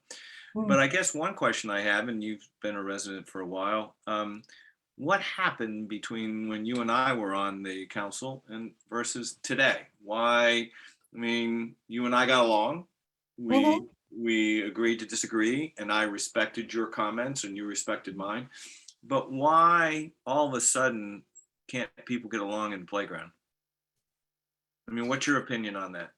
My opinion. Does it start from the top and that's what's happening?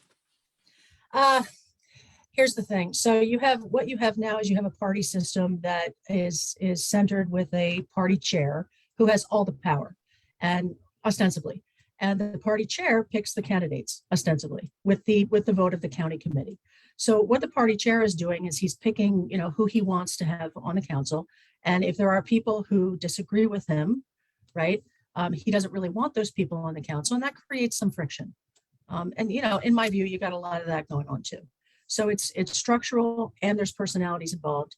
And I don't think you get out of that until you get out of having just party politics. But I guess when you and I were on the council, we had that same procedure, right? Republicans had a county committee, they had a Republican chair, and Democrats, same thing.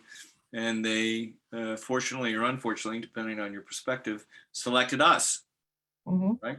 Obviously, it's not an easy job, but I mean, you and I got along, as well as Kathy served with you and Art and everyone else, but we got along. But something changed. Do you think that's because of what Ziad had mentioned, which is the social media, the immediate knowledge that, oh, hey, Michael voted for X, Y, and Z, and Linda joined him? Is that the issue, and the elimination of? Yeah, look, it's part of it, right? So we already had some uncivil discourse going on social media. I mean, even before 2017. And I always think about, 2016 was a turning point, right? Because this is all my opinion, but in 2016, President Trump was elected, and then suddenly things got very heated in the political arena. And we saw a lot more uncivil discourse on social media, I think, than we did prior to that. And I think that's definitely a factor here. That's definitely at play. And by the way, when you and I were working together, I had a lot of pressure, from my party to do things differently. And, it wasn't overt pressure. It wasn't, we're not going to support you if you don't, fight DuPont. But it was more like, we think you should do this, and I would I gently say I'm not doing that. I get it. But, you and I also had a backbone. And I felt the same pressures that you felt, but we had the backbone, and we did what's best for Red Bank, right? And so in the end, exactly right. In the end, we compromise because and we don't have that anymore, and that's what's missing in Red Bank. And I think that's why you had this commission elected, because people, I think, are fed up with the lack of civility, the lack of discourse, and again, our duty is though to say, hey, listen, if it's structural, what do we change it to? And then the next phase is, okay, hey, listen, how do we change it and what's the best for it? And, would nonpartisan cause more voices to be heard? There's a lot of arguments to that. And I get it, I understand it. But again, we still have to get to the point, hey, listen, what's the best structural? And that's why I asked you about, when you and I were on the council, did you believe that there was a shortcoming in the structural?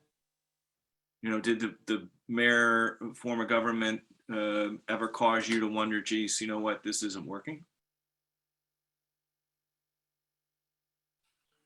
Not at that time, no. I will say, part of it was because, the mayor would reach out to me periodically to make sure I understood what was happening and what was going on. He didn't have to do that. Right.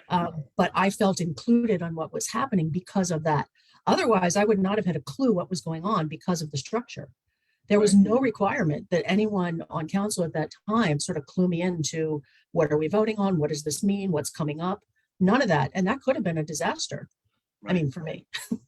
But, Well, I appreciate you answering the questions, and it's always a pleasure to see you. I do see you walking your dog. Happy Valentine's Day. Just for your edification, I used to be on that Acelera board years and years ago. It's a great entity, and I wish you all the best. They certainly hired one of the top rated individuals that I know of, so I wish you all the best. Thank you very much, Michael. You too. You be safe out there. Thank you. Next, let's go with Kate. Hi, Linda, thank you for joining us. Oh, my pleasure.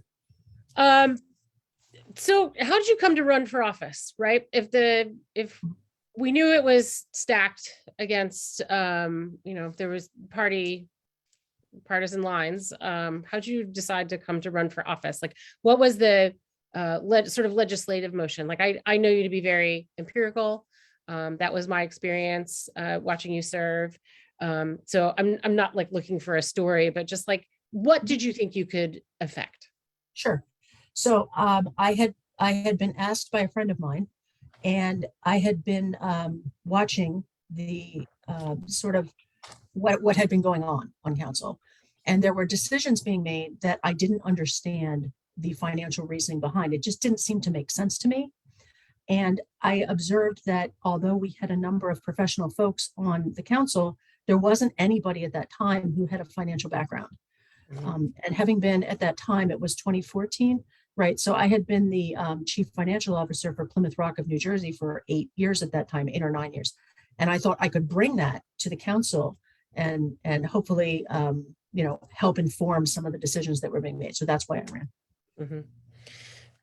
What do you think was your best legislative act? What did you get to follow through on that you felt was the sort of strongest? Maybe legacy is too strong a word, but how are you able to? It is. Okay. But I mean, how were you able to affect change? You were a one-term person, right? And there's a pretty interesting, my experience in town, we have a lot of long serving and we have some one-term folks. So it's an important question for me. Yeah, so I'll answer that two ways. Probably the most concrete thing that I got mostly done under my tutelage while I was the Parks and Rec person, and I think Mark finished it up under his, was we got the parking lot changed up by Count Basie Field, which, if you know that at all, you know that that's actually significant. So I just mentioned that. I'm proud of it every time I go through that. I'm like, yay. But you talk about affecting change. So, there were people who were very upset that I worked with the Democrats, right? There were people who said, oh, well, they all voted for it and you voted for it. And we wanted you to office because we wanted you in office because you're supposed to affect change. But the thing is, and I said this in my speech when I was sworn in, I made a very brief speech, but what I said is, I don't want to play for Team Republican. I want to play for Team Red Bank, right? So that was the change that I was trying to affect. I wanted to work with Michael. I wanted to work with Kathy. I wanted to work with the other folks. And, I worked successfully actually with every member on council at one time or another. That was the change I was hoping to achieve. I really wanted to build those bridges. I don't think I did. I don't think I did. When I left office was not on as good terms as I had hoped to be with all of the council members, because, especially during my last year, when we were trying to get some things done that required bipartisan support, we couldn't do it. And it was very, very challenging, and it was heartbreaking in a way. But that was the change I wanted to see. I guess the last piece is, and this is something, you're talking about getting along, and I'm thinking a little bit about that bridge building and everybody serving together. And that was kind of laid out by Z earlier. Some of, what we're trying to talk about is what government actually impacts, right? You're talking about financial background. I think a lot about the concrete pieces of this, right? You say the Count Basie Field parking. That's a very, these are, right? It's roads, it's parks, recreation, right? These are the things that you all have to make decisions about. Were there times when it was about the power vested in the council persons themselves that prevent, and I'm trying to word this right, so bear with me for a second. Was it a vying for council power, or was it more about town who knew who in town. Like I'm trying to separate some of this smallness of people, and people's relationships with each other, and then how that came to be affect change or direction perhaps as a legislative body. I know I'm not being tremendously clear. A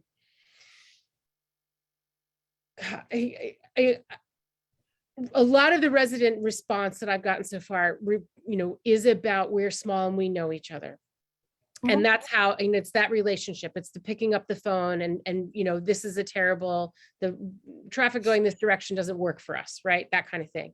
And so that seems to me that should never be, that's not even about the form of government, right? That we're just trying to do for town. Are there things that you came in contact with that are about the form?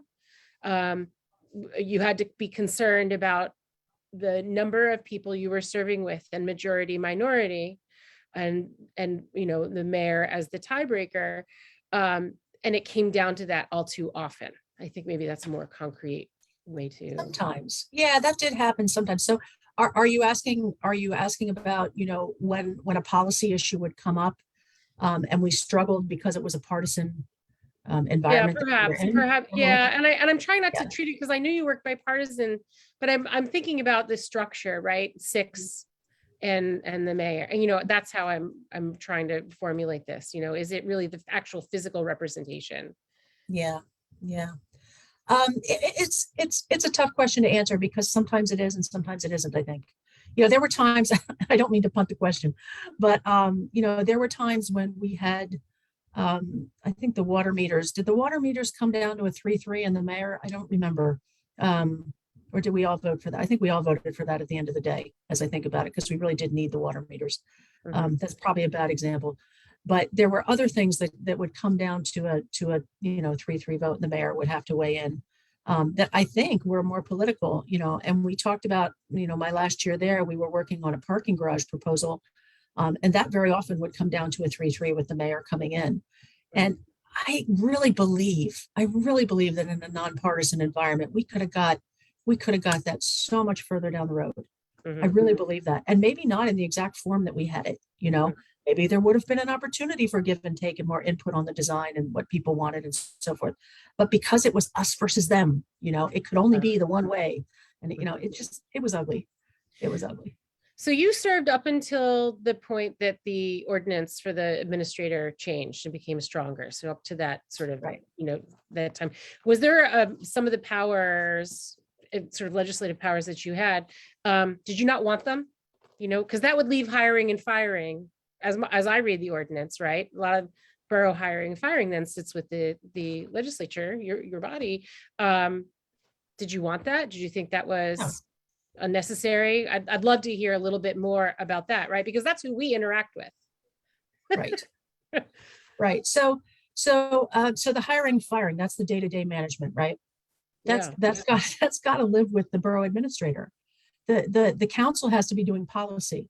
The council has to be involved in policy. The council has to be involved in, are we going to drill another well? Because that's going to cost this much money and we need to figure that out, right? So the council ought to be looking at that and thinking about that, but the council should not be thinking about, should we replace the director of DPW? Like, no, the council has no business looking at that. I mean, seriously. But yeah, that's my 2 cents on that. I obviously I feel strongly on this topic. But there was, and I've heard others say it today, that there was way too much involvement in the day-to-day that was expected of the council people. And I will just give you this. One of my all-time best moments sitting up on the dais was my first year. Somebody came in and wanted to know why so many of the 8th grade girls basketball players didn't come back this year to play. And I'm sitting there going, okay, we have 8th grade girls basketball. Good to know. It is not the business of the council people to be tracking that kind of detail. There's a Parks and Rec director who ought to know that, right? And that ought to be the first stop for information. Now, if this person was genuinely concerned, the question could be, I didn't know about that and I could direct, but that's not the way that we were viewed. Okay. Thank you.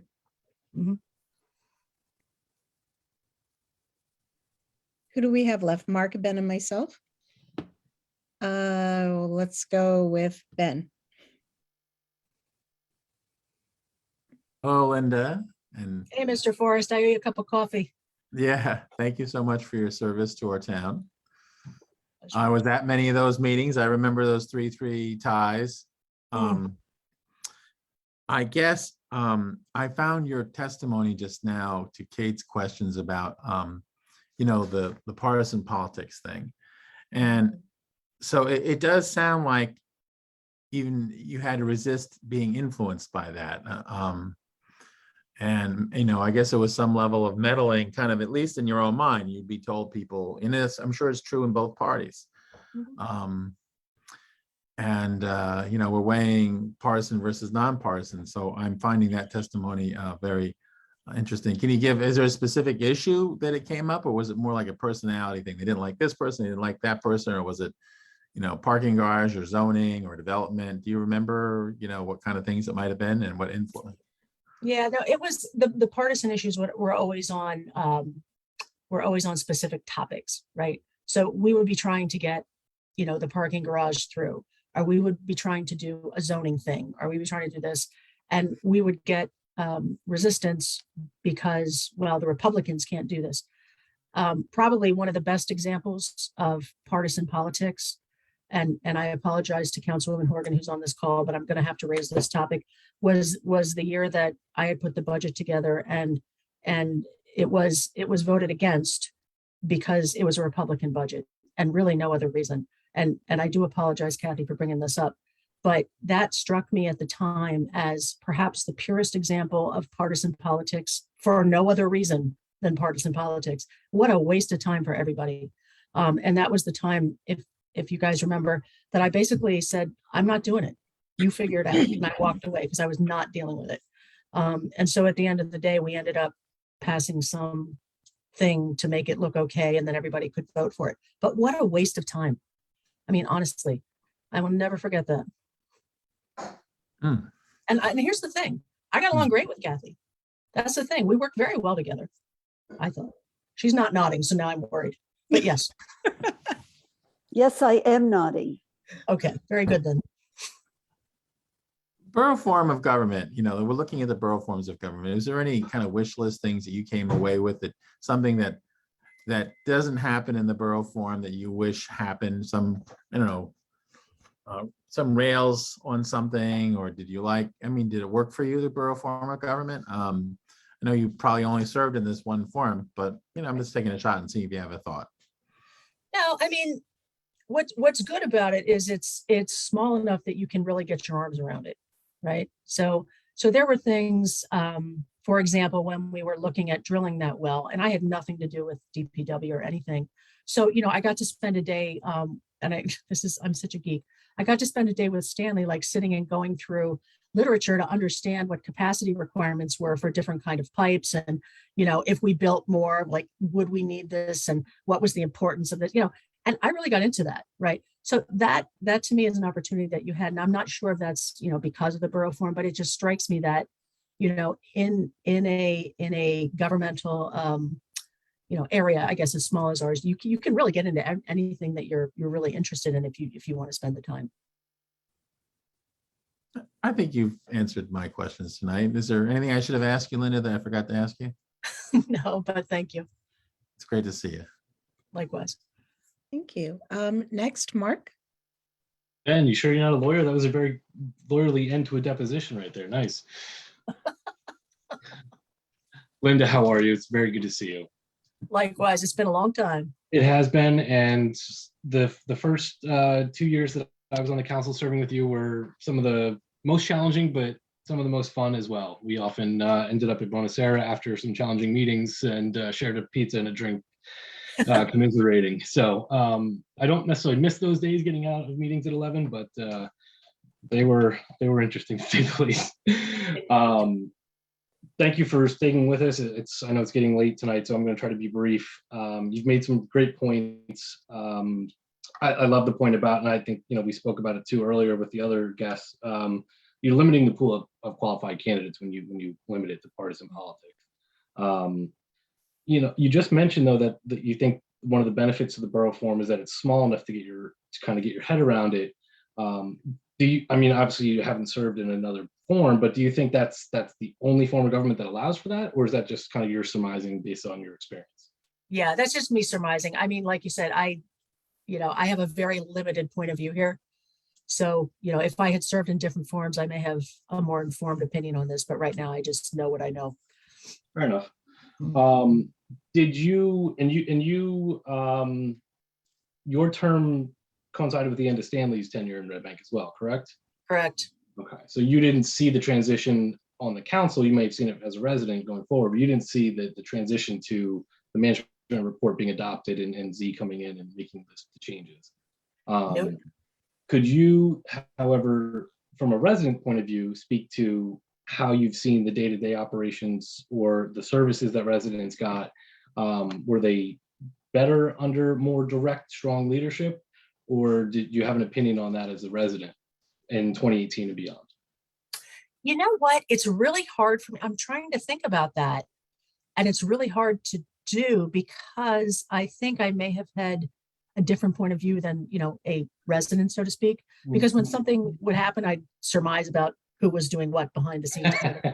So I'm sorry, I can't really offer much help on this. Okay. I imagine you haven't wasted much of your time digging into other forms of government. Correct. Okay. I'll move past my questions on that. Generally, though, I mean, you've alluded to it. Things came down to kind of who was going to take credit for something, a partisan struggle, and I experienced that too, obviously, with you.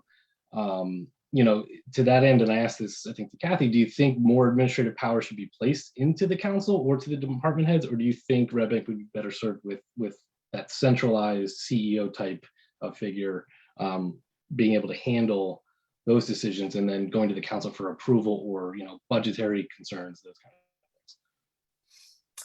things? Okay, I'm not sure I heard your question correctly, because what I thought I heard you say at the start of it was, is it better to have the department heads in charge, or is it better to have, when you say department heads, do you mean council liaisons? I'm saying the council acting as siloed department, as the liaison to that department, but acting as a functioning decision maker for that department, as opposed to a strong BA, centralized BA.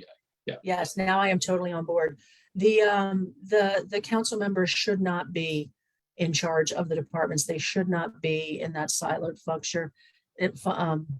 funneled structure. The administrator should be an acting CEO, and any big decision on hiring or firing, you can run it by the council if you want, but the council's not making that recommendation. It leads to so much dysfunction when the council is involved. I've heard people, earlier in this meeting talk about, secret lunches and things of that nature. I had people working at the borough who were afraid to be seen with me because their jobs would be in jeopardy. They told me that. I mean, what is that? I mean, you can't have that. You cannot have that. And you've got to get away from that. That is the thing I feel most strongly about in this entire restructuring. Okay. Thank you again for answering all of our questions, and thank you for serving Red Bank, and we wish you well in Little Silver and your professional endeavors. Yes, likewise. I hope to see you around a little more. That's all I'm saying. All right. Hi, Linda. I'm always last. But a lot of good questions were asked of you. I don't really have much to ask, but what changes to the government do you think would improve the working relationship between councils, the boards, the volunteer boards, committees, based on your experience? What could be improved? Yeah, there's a lot. I like that the current council and the structure is getting away from so many meetings all the time. That is onerous. And I wonder if there's some kind of, I don't know, communication structure that funnels up from meetings, so not everybody has to go to every meeting, but you still know what's going on. Like in the back of my mind, that's what I think about. But yeah, I think that the way that we appoint people to a lot of the committees, right now it's very partisan. So there are people, and I heard somebody say this earlier, it might have been Kathy. There are a lot of people in town who would like to be involved in things and can't get involved. Mhm. You know, we had Mr. Irwin, Chan Irwin, on the Parks and Rec Committee. Now I think he ran the Parks and Rec Committee for Monmouth County for many years, and we had him on our Parks and Rec Committee in Red Bank. But as soon as the Republicans were out of power, he got replaced. So now he's not involved and he's not able to lend his expertise. You know, that kind of thing. I apologize for calling you out, Chan, if you're watching. But in any case, you know, it's that kind of thing, you know, and I'm sure that we may have been guilty of it on the Republican side too. I honestly don't remember, but it's not a good system. You know, Right. And do you feel that in a nonpartisan election that would change? Because, you know, behind the scenes, we're running, you know, if you're in a nonpartisan election, you are running as an individual, but yet there's, you know, there's some people that would still be affiliated with the party and sure. could exert some influence, right? Yeah, Oh yeah, yeah, that's going to happen. But I just think your risk is lower. yeah. And I also think that if you are, you know, I think if you are active, you know, in the community and you're an independent, you may have a good shot at getting on some, you know, oh, everybody knows, you know, Bill, let's put Bill on the, you know, Right. but you don't have that right now. You have zero chance right now. Right. I understand that. And I've seen that generally myself in looking at other forms of government. You know, I saw like a town up north where, you know, any citizen can just input if they want to volunteer for a board or commission or a committee, and they list their criteria and their level of interest. So at least it looks like the playing field is level. So I do understand that. I really don't have any other questions. I do want to thank you for serving Red Bank. I mean, granted, I wasn't here very long and to get enough involved in politics, but I do know where you used to live, which was 2 houses down from my house I was trying to buy, but I got out, you know, somebody else got it. To a very good person. Julie's a wonderful person, so it's all They have good. good Christmas parties too. Yeah. Oh, okay. So that's Come good. over sometime. I'm Can sure I ask one more question I omitted? Absolutely, Mark. Sorry, and to keep you, I didn't mean to. I object. I don't want Mark, you know, he's a lawyer. Is there anything I didn't ask? No. Linda, obviously the current form allows for the elections to be staggered, but it results in an election every year. And Kate alluded to this earlier with questions about having multiple elections on an annual basis.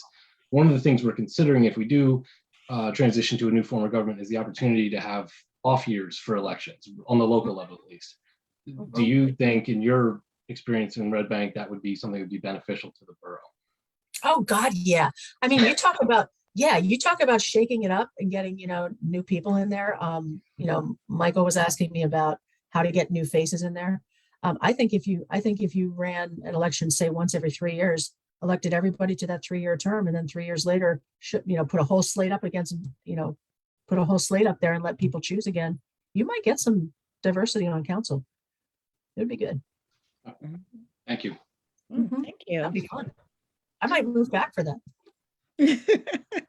Not as a candidate, to be clear. Well, thank you so much. I appreciate you taking the time for coming. You and Thank Kathy you, both. Linda. You really do. Yes. My pleasure. Hey, have a good night. All right. Thank you. Okay, we're going to move on to the next item on our agenda, which are the updates from our Charter Commission attorney.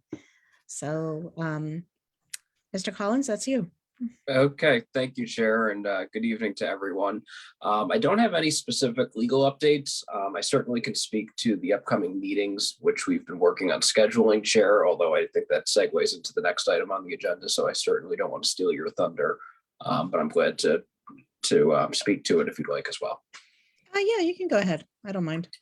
Okay, so for the commission's benefit and for that of the public, we've certainly been working to schedule the meetings with the different elected officials that you saw tonight and that we have scheduled for the upcoming meetings. So currently, we, based upon the direction of the Charter Study Commission at the last meeting, we sent out invites to all the current governing body members as well as those dating back to 2017. I'm happy to report that it appears each of the governing body members that are currently seated are looking to attend the current governing body members as of the time the invites went out at the last meeting. I know there's a new governing body member that was just elected. So just for everyone's benefit, we have scheduled at the upcoming March 2nd meeting, Mayor Mena, Councilwoman Trigiano, former Councilman Ingstrom, and Councilwoman Sturdivant. The commission's also going to be scheduling a special meeting on March 10th to interview Councilman Ballard and Councilman Ziprich. And then thereafter, the regularly scheduled March 15th meeting, the intention is to have a public hearing where all members of the public are invited to a forum to provide their feedback on this phase 1 process that has been underway. And just to remind everyone, phase 1 is an investigation into the current form of government. You've seen a lot of questions tonight that have been asked by the commissioners about the borough form that Red Bank currently has. That meeting will elicit public comment and allow the commission to wrap up the phase 1 discussion. And the intention is then to move forward with phase 2 at the April 6th meeting. And we're teeing up a presentation from Mr. Sastelli, who we previously heard from the Department of Community Affairs, to begin the discussion about the different alternative forms of government as part of the phase 2 conversation. So that's currently the upcoming meeting schedule. Obviously, it's subject to change. I know people's availability can change, but we're certainly, I've been working with the different parties that have responded to our letters of invite, and that's where things stand. Certainly happy to answer any questions from the commission. I'm on mute. Thank you very much, Mike. There's one more thing I do want to add. Yes, we have the March 15th public dialogue sessions, and I just want to also share that we have a temporary email address that we are using. So if you would like to send input for our meetings, it's called rbcharterstudy@gmail.com. You can find that on our Facebook page. You can under the FAQs, and I have that pinned to the top of our Facebook page and also on our website, which is rbcharterstudy.org. I think I got it right. Yeah, I have it bookmarked so I don't automatically remember it. So yeah, anybody else has something they want to share? Don't all talk at once. I just wanted to say, I was going to direct people to the FAQs that were posted and pinned to those locations. They answer some of the procedural questions for folks that can refer to it, both, sort of statute, like, where this information is coming from. And we're announcing the next several meetings, who's on them so people can prepare to tune in and then use that email address to share concerns. I would say that, we are listening. I personally am making sure that I'm in touch with folks and paying attention around town. I'm not trying to engage in answers because there are none, right? We're just trying to hear what questions people have. That's it. Yeah. Oh, thank you. One thing I also wanted to share with you, I do have some updates. I did speak with our interim BA, Darren, regarding the status of our redbanknj.org emails, and so that residents will find it easier to communicate with us. And because the borough is converting from Google Suites over to Microsoft, things are moving a little bit slower than anticipated, but I did put in a ticket with the IT department, and they're going to work on establishing our email addresses that we've requested for quite some time now. So that is on the way. And with respect to the interviews, I would advise that for borough employees and such, that sheet is still on, it's a shared sheet, so it is there. Darren did get the permission for us to speak directly with the borough employees effective tomorrow. He sent an email out today to let them know that we're going to be coming to conduct interviews. Okay, so moving along, anybody else have something? Yeah, they'd you know like what, I do, Nancy, and that is, I spoke to you last night or yesterday regarding an invitation to Mayor McKenna to speak. I know at the time when you and I spoke, Mayor Mena had not confirmed. I still think that, and we haven't had very many mayors who are still with us. We've had, Mayor Mena and Mayor Arnone But I think that if the council or the commission would like, I'd like to have us extend an invitation for Mayor McKenna to speak. He's lived in town all of his life. He served on council for a number of years. And obviously he was the mayor for a number of years. It might just bring a different perspective from another mayor. So I'd be interested if that would interest people, and if we could extend that invitation, so be it. But you and I spoke, and I told you that I'd bring it up this evening so that we'd have a different mayor speak. And even, if Mayor Arnone would be willing to speak, that's also something that historical reference is just as important as current references. Yes, we did speak yesterday about that, and I found out today that Mayor Mena had responded. My thoughts are in that we're looking at the government as to where we are now and not necessarily where we were, which is why when we were discussing earlier about how far back to conduct our interviews, we set the limit to 2017, that being that was before the change in the administrative ordinance at that time. So that's basically why we didn't go back that far. And I mean, I hear and I understand you, and I understand, that Mayor McKenna would like to speak and he would offer us insight. But at the same time, we do have a lot of people with the institutional knowledge. We have Kathy, who's been on council for 15 years. The mayor has been a councilman and a mayor he's been a mayor actually since 2007, if I'm not mistaken, and a councilman for a long period of time. But what I would prefer to do is just have a discussion on that to see if anybody else. Sure, I just think that granted, Mayor McKenna has been off the dais for a number of years. I just think the institutional knowledge is important, but also I'm not quite sure if the experience really has changed. I'm sure Mayor Mena would offer the same opinions that once a mayor, all a mayor, because you're currently dealing with some issues that are institutionally present in the borough. I just think that with Mayor McKenna's institutional knowledge, and again, transparency, he is my partner of 35 years.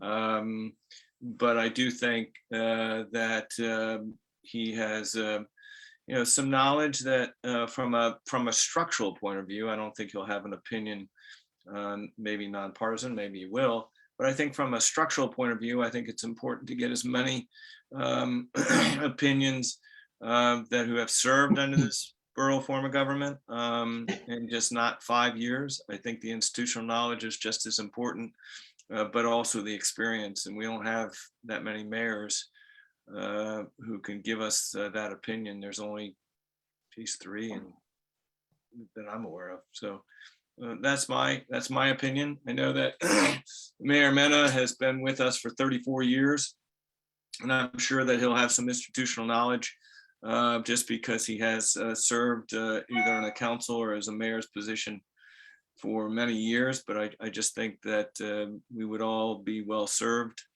to allow years of experience to maybe offer us some opinions as to what structural problems he sees. Mike, your point is well taken. I really think, and I think Kate said it best at a prior meeting, we have a very narrow scope and a very narrow focus as a commission, and that's to take the charge that was handed to us by the residents, by the council, and then the residents in the referendum to look forward. We have an opportunity to review the current form of government because of the perceived or alleged dysfunction that has gotten us to this point currently. And while I certainly respect Mayor McKenna and his service to the Red Bank, and obviously, he continues to be in town and he's influential, through town still to this day, even though he's not sitting on a dais in an elected position. I don't know that looking back 20 years, 25 years is really our purpose. I think we need to look forward. I'm not asking you to look back. I'm not asking to look back. I think what I'm doing is that if we don't learn about history, it repeats itself. So one of the things that we are asking Mayor Mena to present for, right, is not only the current, role that he's sitting, but at the same time, his 34 years of serving on council and mayor, that historical preference and how it's changed is also what we're valuing Mr. Mayor Mena's opinion. So again, I throw it out there. I just think that it's important that we respect the institutional knowledge so that we understand moving forward. I'm not thinking that we're looking back. I'm just asking if you all consider it. If you don't, and you don't want to, I'm just merely one voice. So that's it. Again, yeah, the institutional knowledge is important to me. I've lived here my whole life, and I grew up around the corner from Mayor McKenna, and I don't happen to know everything that happened in the 90s, right? I was a kid. Yeah, but that's not what I'm putting. I'm saying that, you're talking about his experience of mayor, that's why we're bringing him, not your experience or not my experience of living in Red Bank. I'm asking and saying that his experience of running the town is more important than your opinion and my opinion, just because as mayor in our borough form of government, we have a mayor who's an executive officer. So that executive officer's experience and knowledge of the problems that the borough form of government brings is important for us to understand. If you all just want, the current mayor, that's fine. But I just think that we only have a few mayors who are around. And the one that I know is Mayor McKenna. But again, I'm not here to debate it. I'm just saying that I think that, from my opinion, we should extend the invitation. And you have your hand raised. I'd like to say Yes, I do, but I don't want to interrupt the lawyers. we can go on all day, Ben. Don't worry about interrupting. Okay. I want to interview the Mayor McKenna, and it's not nostalgia. Okay, I plead guilty to pushing always to hear every voice. You know me, I wanted to have two public portions in this. I lost that battle. Fine. I've been an activist probably all my life, and I really hate it when somebody who wants to be heard isn't heard, even if you don't necessarily see the logic of it. I'm all for time limits though. Now, but Mayor, I have no problem really, and I know, he was mayor for 12 years, but more importantly, he remains a very powerful icon in democratic politics here and today. I correct you, Mark, you're wrong about that. If you listen to the last council meeting, you heard the chairman, the municipal democratic chairman, refer to his, the appointment, and said that he pointed the process of selecting our new councilwoman. He appointed the former mayor as head of that committee, actually. And so I'm interested, actually, in talking to my friend and former mayor, and I'm ready to ask him tough questions about the partisan politics in town. And I know for a fact that he's very influential. I've been part of that. I've been part of the party. I've had cocktails with the mayor. So I'm interested, and I think it's absolutely relevant. And I think it's a huge mistake, huge, to say no to a living, longtime influential mayor in our town. Some people don't like him, some people like him. He also has been before our Board of Adjustment and Planning Board numerous times representing clients. He is a total player in this town. And, he's a controversial figure and also dearly loved. And I think for us, I think it would really hurt our credibility not to allow that to happen. So I would agree with Michael DuPont on this topic. And I know he's also your law partner, but I'm okay with you advocating for him. And I'd love to have him here. I'd love to ask him some questions and hear his point of view. And so that's my opinion, Madam Chair. Thank you. I just want to clarify, I didn't say he wasn't influential. I said he is still very influential. I'm I aware. don't think it's just a question of the past. He wields a lot of influence here today, certainly Michael's in point- Democratic politics in town. And one of the things we're considering is partisan or nonpartisan. So in my opinion, he's totally relevant here. Well, the point that was presented by DuPont in putting him forward was that he would be speaking to his time as mayor, not as his current Oh, influence that's true. in the party But circle. we also are looking at the question of partisan versus nonpartisan, and he is totally relevant there. But So I'm we're not gonna currently interrupt then. here then. I'm gonna interrupt and just say that I feel really strongly that as a body, we agreed to a 5-year scope for this initial phase. And we haven't talked about the research phase into potential going forward. And I would be happy to entertain it under the form of discussing partisan and nonpartisan. I absolutely respect his experience, but we already have a full dance card, as they say, for the next couple of weeks. And I'm very interested in also getting to the public portion of this during this particular phase. We have to continue to have these, wide opportunities for people. And if you're saying the scope, Ben, that you're curious about has far more to do with influence and the partisan nature of it, perhaps it's a better fit in a different phase. So I'm reading this pretty empirically.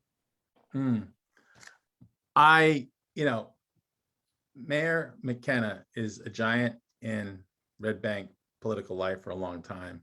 And, we're having the mayor here. I don't want to be repetitive, but I think it's, ridiculous not to have him here as part of our process, even if we have to have an extra meeting or put him in with the mayor's night or something.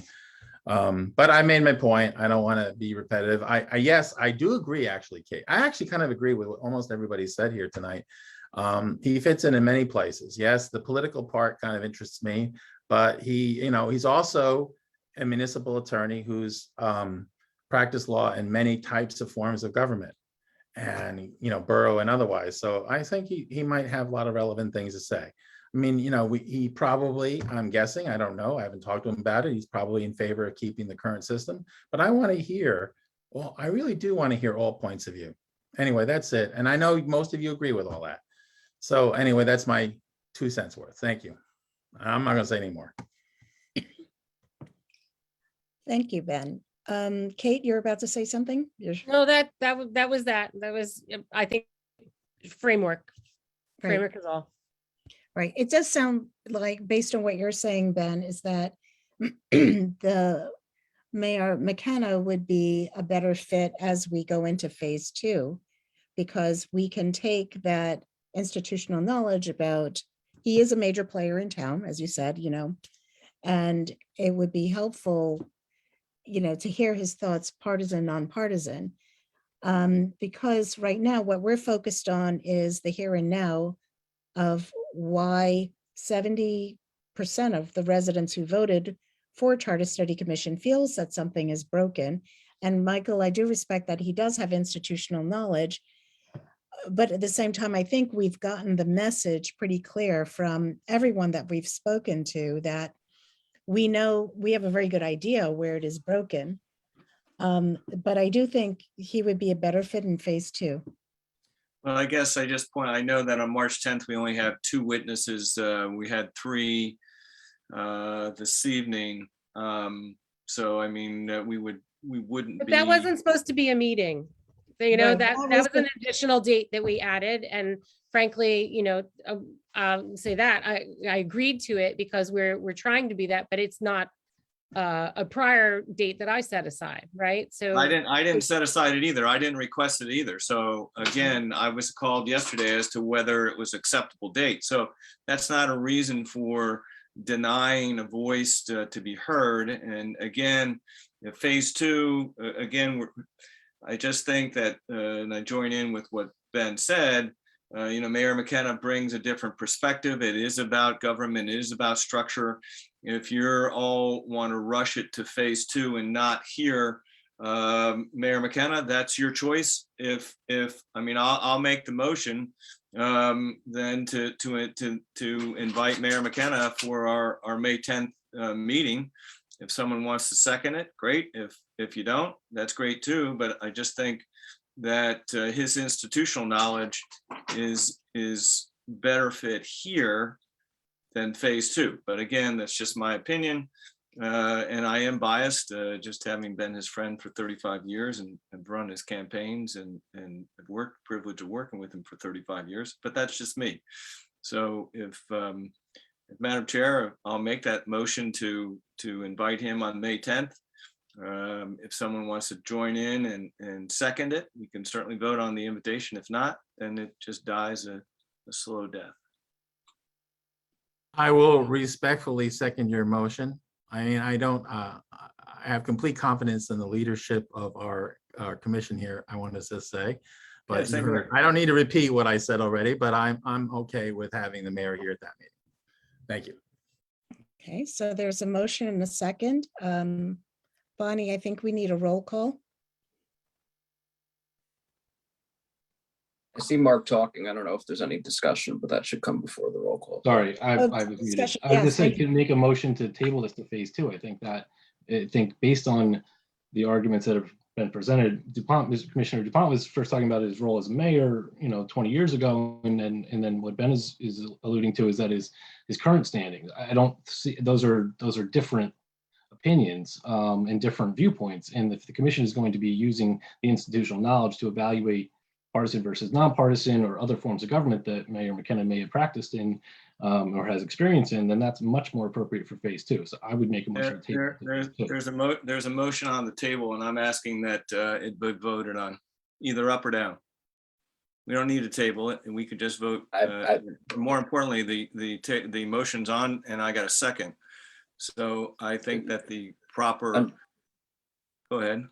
Under Robert's rules, a motion to table could be considered regarding a motion on a table. So the question now would be whether there's a second on Commissioner Taylor's motion to table the matter to phase 2.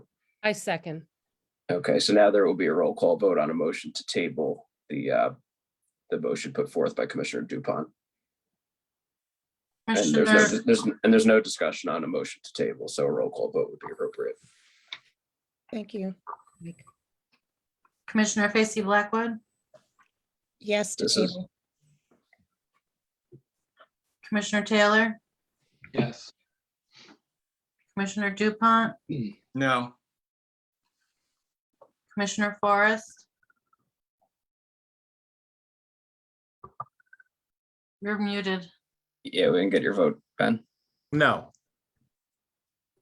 Commissioner Oakson. Yes.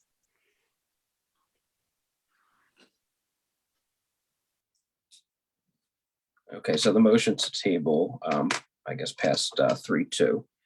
Yes. Okay. Next at this time, let's see, did we do commission member remarks? Anybody else has anything they'd like to say? And if not, then I'll make a comment. Okay, I'm just very pleased with how we're doing so far. I mean, yes, we just a little disagreement tonight, but that's the way democracy is.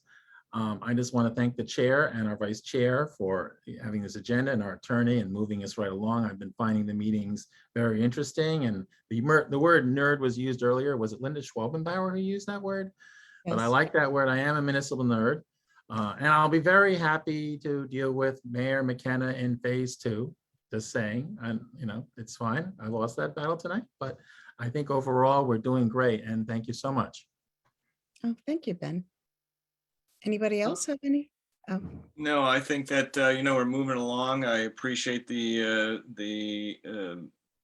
calendar that we have. I'll be interested in getting to our public hearing. I know that Mr. Collins is also representing Homedale in their commission study.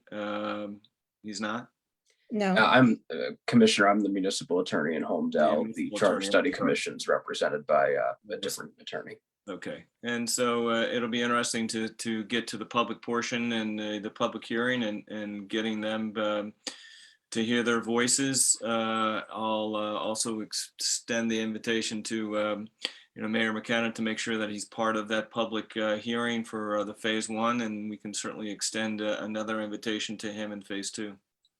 That's fair. Yeah, I absolutely agree. If Mayor McKenna wishes to chime in specifically as to, phase one, a wrap up in our public information session, more the merrier. Obviously, we want all voices to be heard. And so that's a great opportunity for him to present his viewpoint on phase one. Yes, I agree. Great. Anyone else? No? So the next is to motion to open the public comment. At this time, I would just want to reiterate our duties, which is the duty and function and duty of the Charter Commission to study the form of government of the municipality compared to other available forms under the laws of the state, to determine whether in its judgment, the government of the municipality could be strengthened, made more clearly responsive or accountable to the people, or whether its operation could be more economical or efficient under a changed form of government. So when we do have our public comment, that's our lane, and we would appreciate any questions or comments relative to what we're chartered to do. Okay, is there a motion to open public comment? So moved. So moved. Second? Ben waves his hand to second. Okay, all in favor? Aye. Okay, Aye. it's open. Nobody has their hands up. If there is a member of the public that wants to speak, they can raise their hand and I can unmute them. Stephen Hecht. Go ahead, Stephen. Thank you. Good evening, commissioners. Good evening. I have learned a great deal from you, from your questions, and from our sitting councilperson, and from Linda, and from Z. And I see, as you're going to be wrapping up phase one at some point, I hope you might consider, among the factors that you investigate with respect to how efficient the governing body has been, I hope you will ask about the issue of oversight. It seems to me that it's difficult for council to exercise its oversight function when it's unclear about whether it's hiring an executive director or it's hiring a manager or what have you.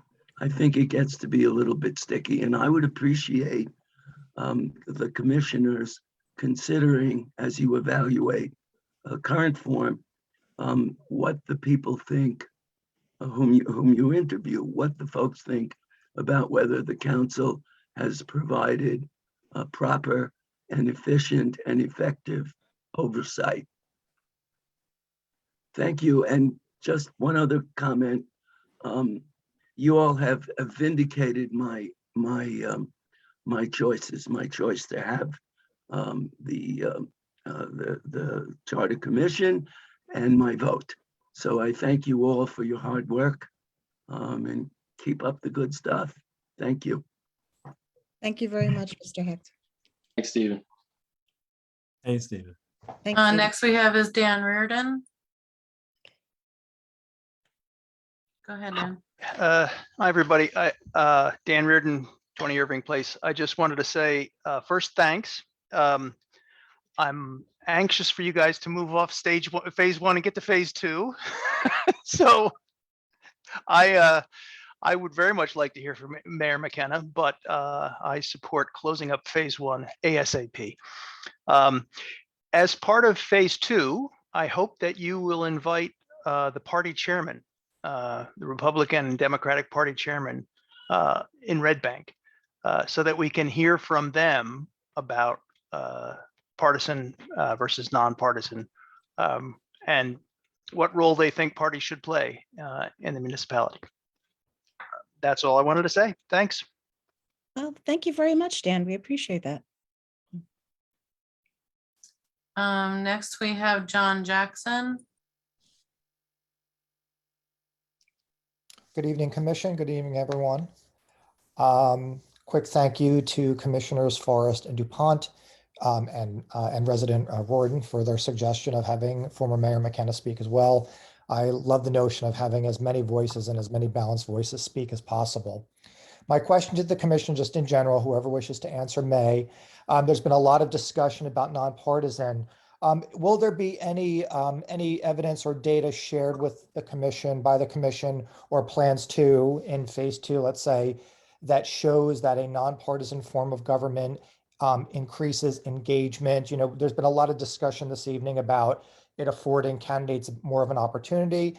And yet, sort of on the flip side, we've also heard, well, there's still going to be parties and there's still going to be the same goings on. So just any evidence or data that will actually support some of the theories that have been postulated this evening in terms of the effect that nonpartisan could have. I'm actually happy to take that. I did a bunch of preliminary research myself, Mr. Jackson, and I appreciate that question because I think there is data that shows benefits and detriments all over the place, and the information is national, and it shows different benefits depending on a number of variables, and boiling that down for what Red Bank looks like will be part of the set of questions and direction of that kind of inquiry when we get to that part. You know, at the outset, there are some resources that had been previously shared with a number of elected officials and politicians in this town. I personally had shared them. That came from policy groups and things of that nature. Some of them are white papery, some of them more along the lines of lobbying, but data in fact, and a lot of it focuses on money. You know, certainly what goes into running a campaign and that part of it, and involvement comes down to when elections are held as well. It's not just whether it's partisan or nonpartisan, but other variables that we have to consider in our larger inquiry here. So we will provide, when we get to that place where that's a primary discussion, certainly, you know, the scholarly evidence underpinning some of our questions. Fantastic. Thank you, Commissioner Okeson. Looking forward to digging into that. Thank you. Are there any other hands raised? No, that would be it. Okay. Is there a motion to close public comment? So moved. Okay. Anyone Second it. All in favor? Aye. Okay, well, I think that's it. And Make a motion to adjourn. making a motion to adjourn. I'll second that. Okay, all in favor? Aye. Aye. Thank you so much for everybody. Have a good night. Thank you. Good night. Good night. Thank you, everyone. Night. Night. Night.